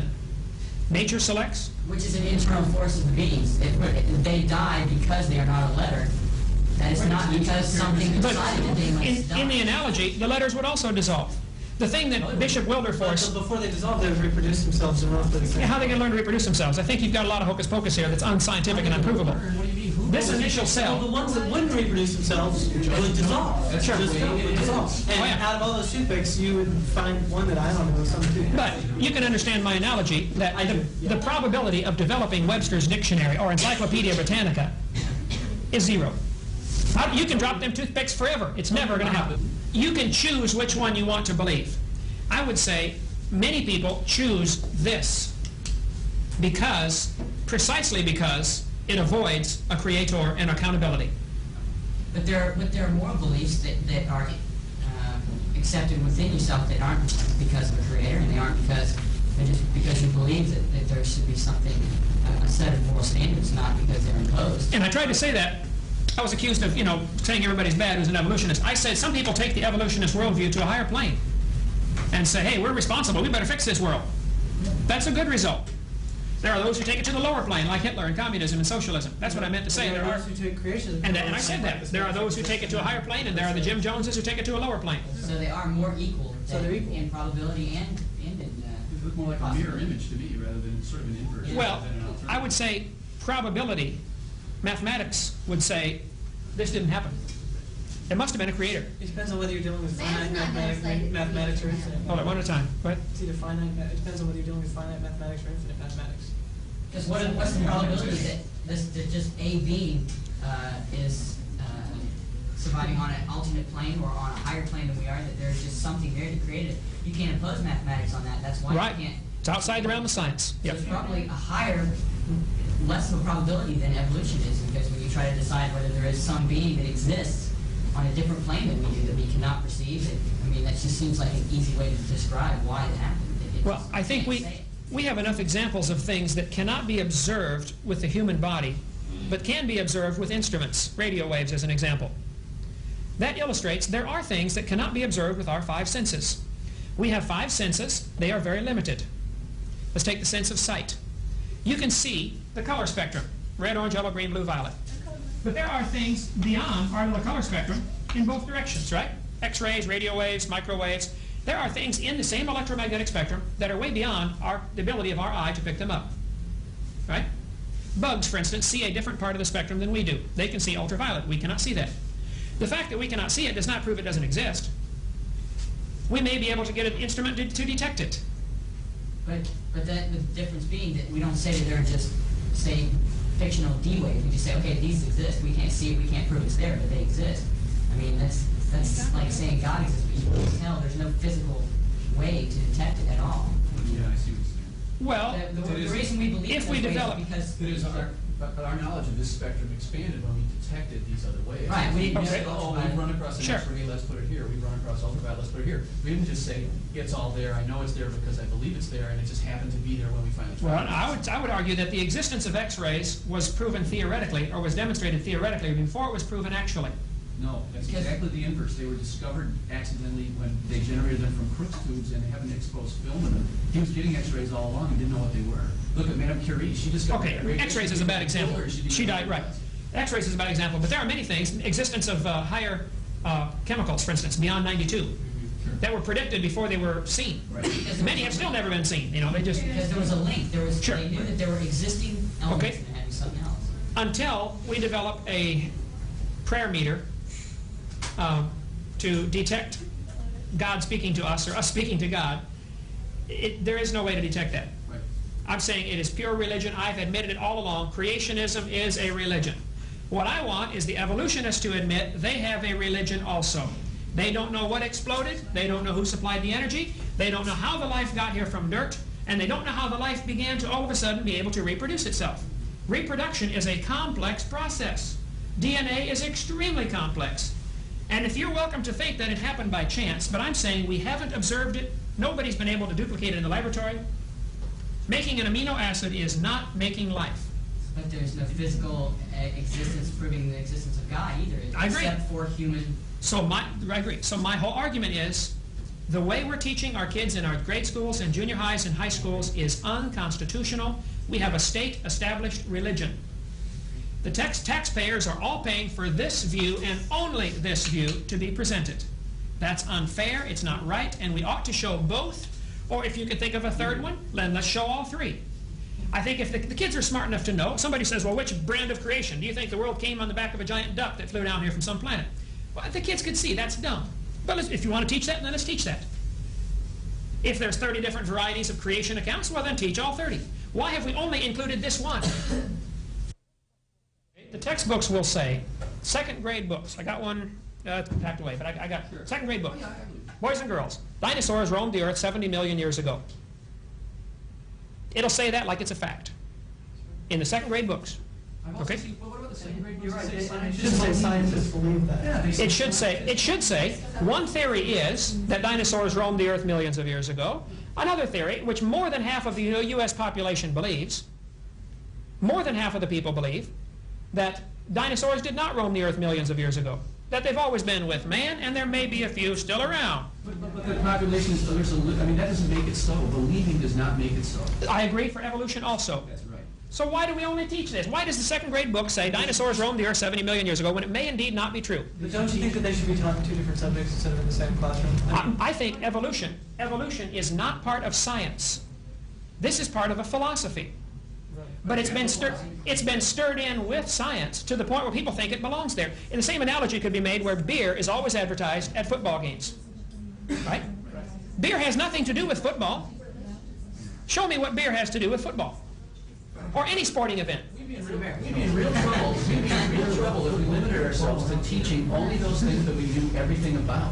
I mean, we couldn't. No one knows how sperm fertilize eggs. No one knows how that really works. Like you said yourself, no one knows, and I know this to be true because I did some engineering, but no one knows what electricity is. Right. We have to teach people something about electricity. We can't just leave it out because we don't know it all. So you've got to start somewhere and say, you decide for yourself. If you're a sixth grader and somebody says dinosaurs roamed the earth 70 million years ago, like you said before, kids aren't stupid. Some kid's going to say, well, wait a minute, how do these rocks get this way? How did this happen? How did that happen? If they believe it and it becomes their belief system, well, maybe they'll become geologists. But if not, they won't. I mean, I just don't see this monolithic plot to change people's lives with this thing that doesn't even really exist. I mean, you're not even describing evolution properly, let alone... Wait.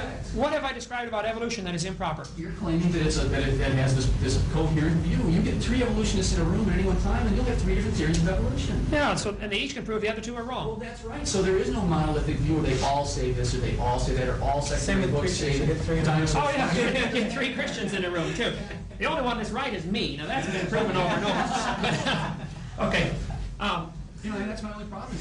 It's a straw man. You build this book and you shoot it down, and it's just not the case. I think that we would have to go back to our definition of evolution. Is it microevolution? Then everybody agrees with that. As far as the macro theory of evolution, that this process started 20 billion years ago, this is the way it is presented. This is not scientifically supported. It is not supported by consensus of the American people. Most people do not believe this. Majority opinion doesn't mean anything. That doesn't mean it's not true, though. Okay, hold it now. What you just said, listen now. The world population doesn't have a consensus for the existence of your Christian God, but that doesn't Absolutely. mean it doesn't exist, so what kind of But you watch the arguments on creation, evolution, and inevitably, some evolutionists will say, but the majority of scientists believe this. Scientists, they're not the public. Scientists are are they infallible? No, but there are people who study the thing that have an opinion. The average person in the population doesn't know squat about evolution. That's why your average drug dealer that you're blaming evolutionary theory on isn't going to say, yeah, I'm selling crack cocaine because I believe that evolution gives me the right to do this. He's not going to say that T.H. Huxley or Darwin supports the theory of survival of the fittest. That's why I'm going to gun you down with an Uzi. I mean, that's ridiculous. It goes back to your philosophical worldview. There's two things we haven't covered that we've been asked to cover here. Carbon dating. And I forgot the other one already, but we only got 7 minutes left, so we'll have to hurry. The what? Dendrochronology. Dendrochronology. Okay, we'll get into carbon dating, kind of will include that, if we can cover it as quickly here. Radioactive elements, and there are 7 or 10 of them, I don't know how many exactly, but we're going to take some of the simple ones. Carbon-14 is radioactive. Carbon-14 is formed in the upper atmosphere. The Earth has a layer of air around it, approximately 200 miles thick. It floats around all the time, it varies, but about 200 miles thick. Skip the details, we're going to call it 200 miles. When sunlight or starlight or radiation strikes the atmosphere, it adds excess energy to some of the molecules. Nitrogen can take on extra particles and become carbon-14. Carbon-14 then is radioactive. It's very unstable. You can walk past it with a Geiger counter and you hear click, click, click, click, click as particles fly off. It is falling apart. It falls apart. They watched it for 3 days in the laboratory and decided that it falls apart. About half of it will fall apart. The half-life is about 5,730 years, which I have on my chart. Half-life of C14 is about 5,730 years. That is based on a 3 or 4 day extrapolation, which I'm not going to argue with that. That's probably correct. But you'll find people that say it's 6,000, some say it's 5,690, you know, it floats around, but approximately 6,000 years for the half-life of carbon. Then, that carbon-14 that is produced in the atmosphere gets mixed in with the other gases, and it ends up hooking up to oxygen, becoming CO2, carbon dioxide. Well, plants breathe carbon dioxide, and they make it part of their tissue. And then an animal eats the plants. All the while, this carbon is falling apart. It's radioactive. Now, carbon-14 is very rare. There is only 0.0000765% C14. Extremely rare. 1 part per billion. Not much out there. So the animal eats that plant, the animal dies. Today, the atmospheric carbon is about 16 beats, 16 clicks per minute per gram on your Geiger counter. If you start with pure carbon-14, a pure gram of carbon-14, your Geiger counter would pick up about 16 clicks per minute. All right? 5,730 years later, you're only going to be getting 8 clicks per minute because half of it fell apart. Turn back to stable elements, okay? So if you're only getting 8 clicks per minute, you could assume it is 5,730 years old. That's the way it works. If you're only getting 4 clicks per minute, it has gone through 2 half-lives. And at 4 clicks per minute, it is now 11,000 or 12,000 years old. It has only been verified back to 4,000 or 5,000 years based on samples taken from tree rings and samples taken from mummies and parchments and things like that. But it's a far cry from consistent. The dots go all over the chart. From this little bitty 5,000 year range, they have extrapolated back a long time, which may be true. But it is totally overlooking some very fundamental assumptions. The Earth has a magnetic field around it. That magnetic field is responsible for deflecting radiation to the poles. That causes the northern lights and the southern lights. The sky lights up, the neon effect, okay? If the magnetic field is getting weaker, then it used to be stronger. If the magnetic field were stronger 5,000 years ago, less C14 would be formed. So an animal that lived 5,000 years ago started off with only 6 clicks per minute. That's all that was available. And then 5,000 years later, he's down to 3. And we're going to today date him at being 30,000 years old when he's only 5. Because you have assumed that the amount of carbon-14 in the atmosphere today is what it has always been. Willard Libby knew full well, he's the one who invented carbon dating, he knew that atmospheric carbon was still increasing. And yet he ignored that data. He knew if you were filling a barrel, if you had a hose, you're filling a barrel. Up the side of the barrel is a bunch of holes. When you get to a certain level, some of it leaks out. You get to a higher level, it's leaking out 2 holes now, and then 3 holes. Eventually, you reach a state called equilibrium, where the water goes out as fast as it comes in. They calculated that the amount of C14 being formed would equal the amount being destroyed in about 30,000 years. It would take approximately 30,000 years. If you started with a fresh atmosphere, sunlight shining on it, atmosphere brand new, within 30,000 years, the formation rate and the destruction rate would balance each other. Equilibrium.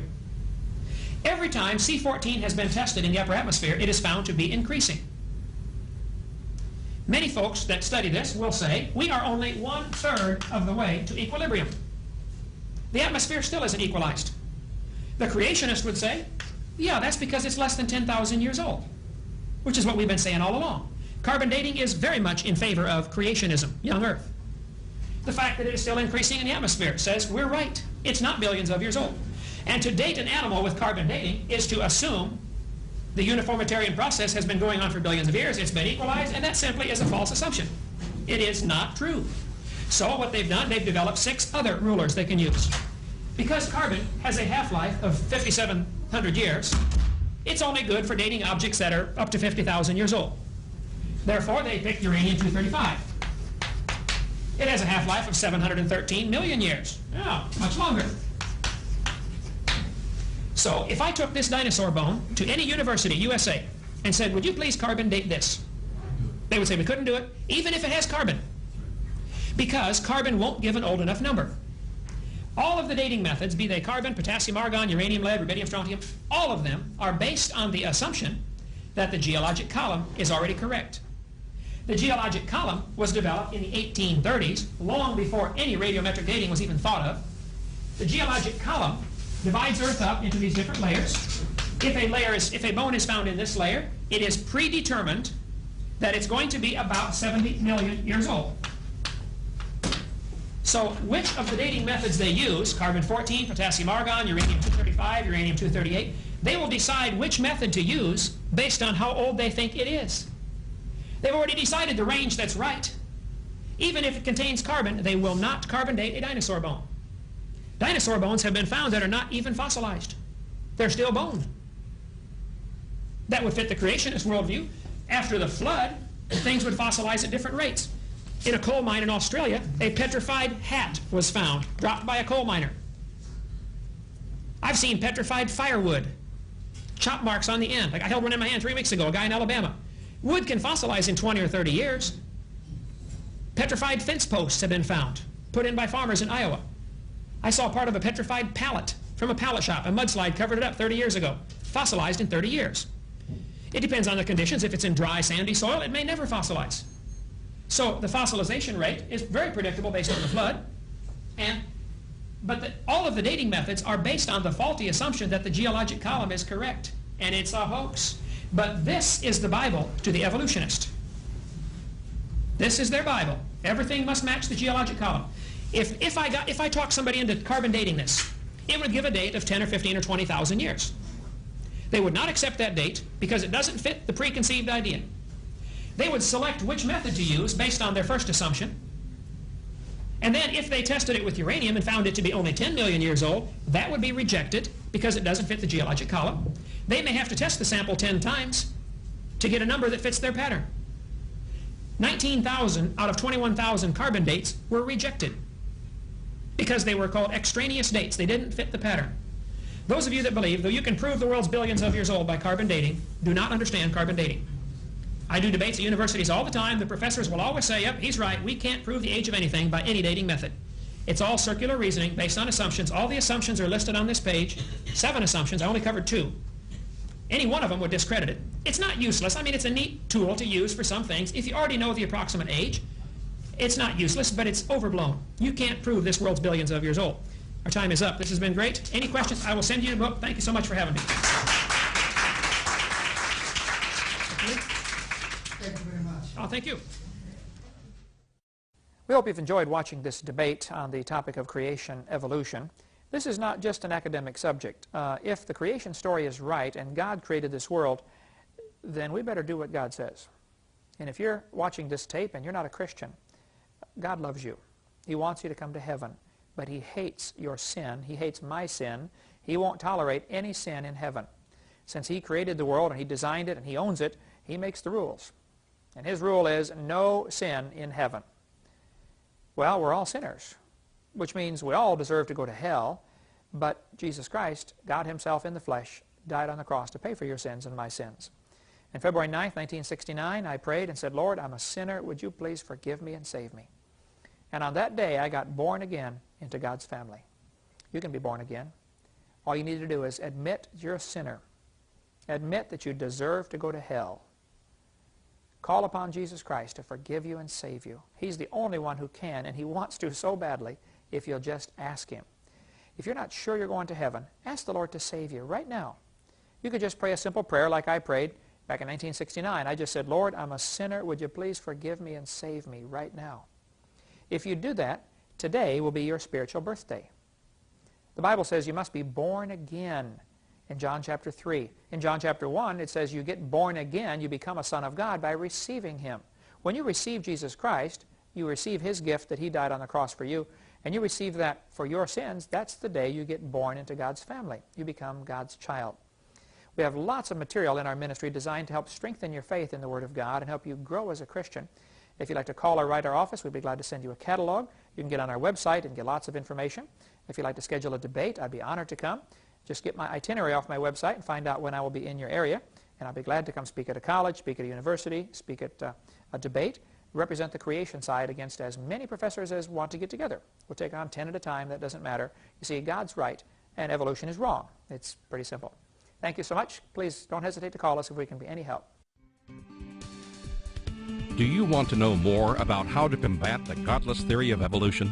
Creation Science Evangelism offers 4 great tools that help strengthen the faith of believers and win the lost to Christ. After 15 years of teaching high school science, Dr. Hovind began Creation Science Evangelism in 1989. We are a ministry that is dedicated to providing tools which will help you combat the evolution philosophy that is destroying the faith of millions every year.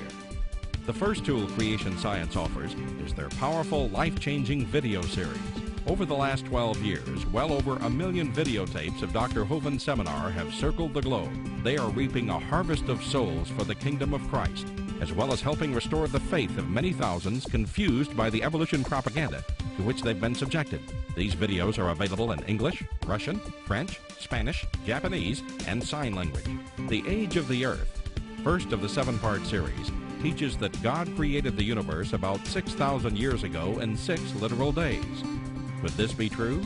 Can it be scientifically proven that the Earth is not billions of years old? This tape gives solid scientific evidence that the Earth is young and that the Bible is scientifically accurate. How did the environment of the original creation differ from ours today? And how would this allow men to live over 900 years? Can Christians have a good explanation for the existence of dinosaurs? Could some dinosaurs still be alive today?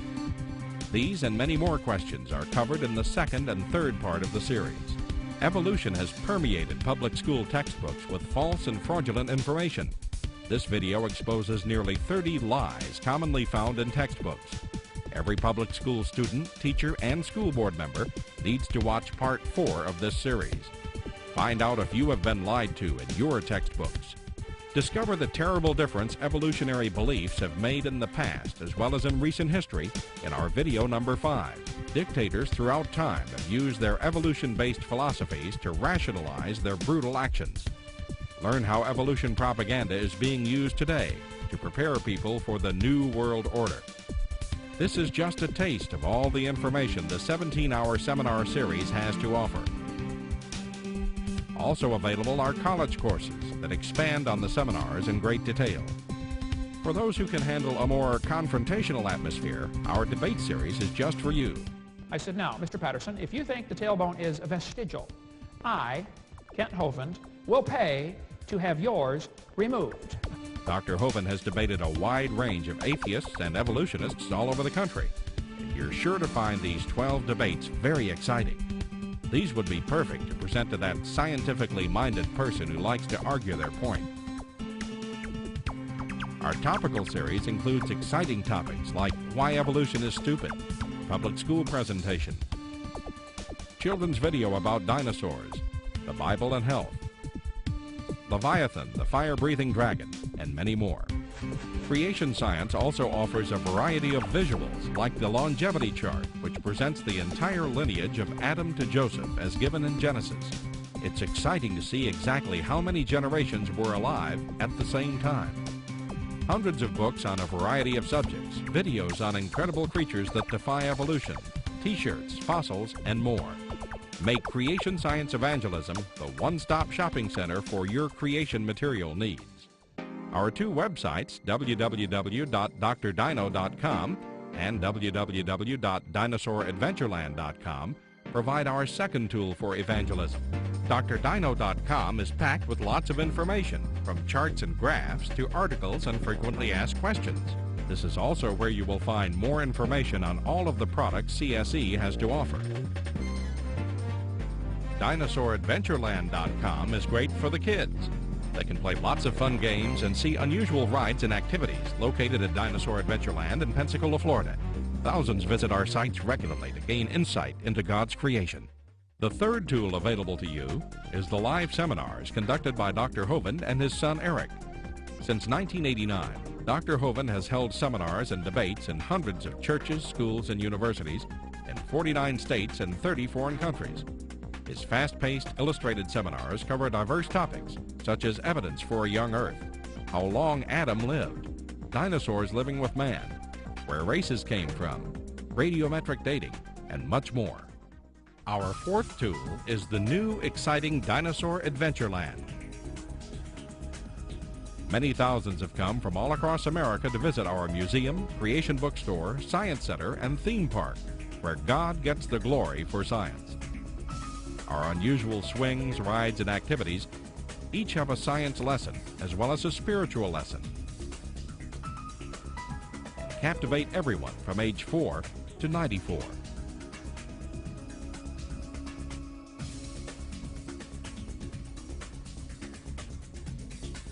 To order material, find out how to schedule a seminar at your church, or get more information about Dinosaur Adventureland, write to us at Creation Science Evangelism, 29 Cummings Road, Pensacola, Florida, 32503. Or call us at 850-479-3466. Or toll free in the U.S., 877-479-3466.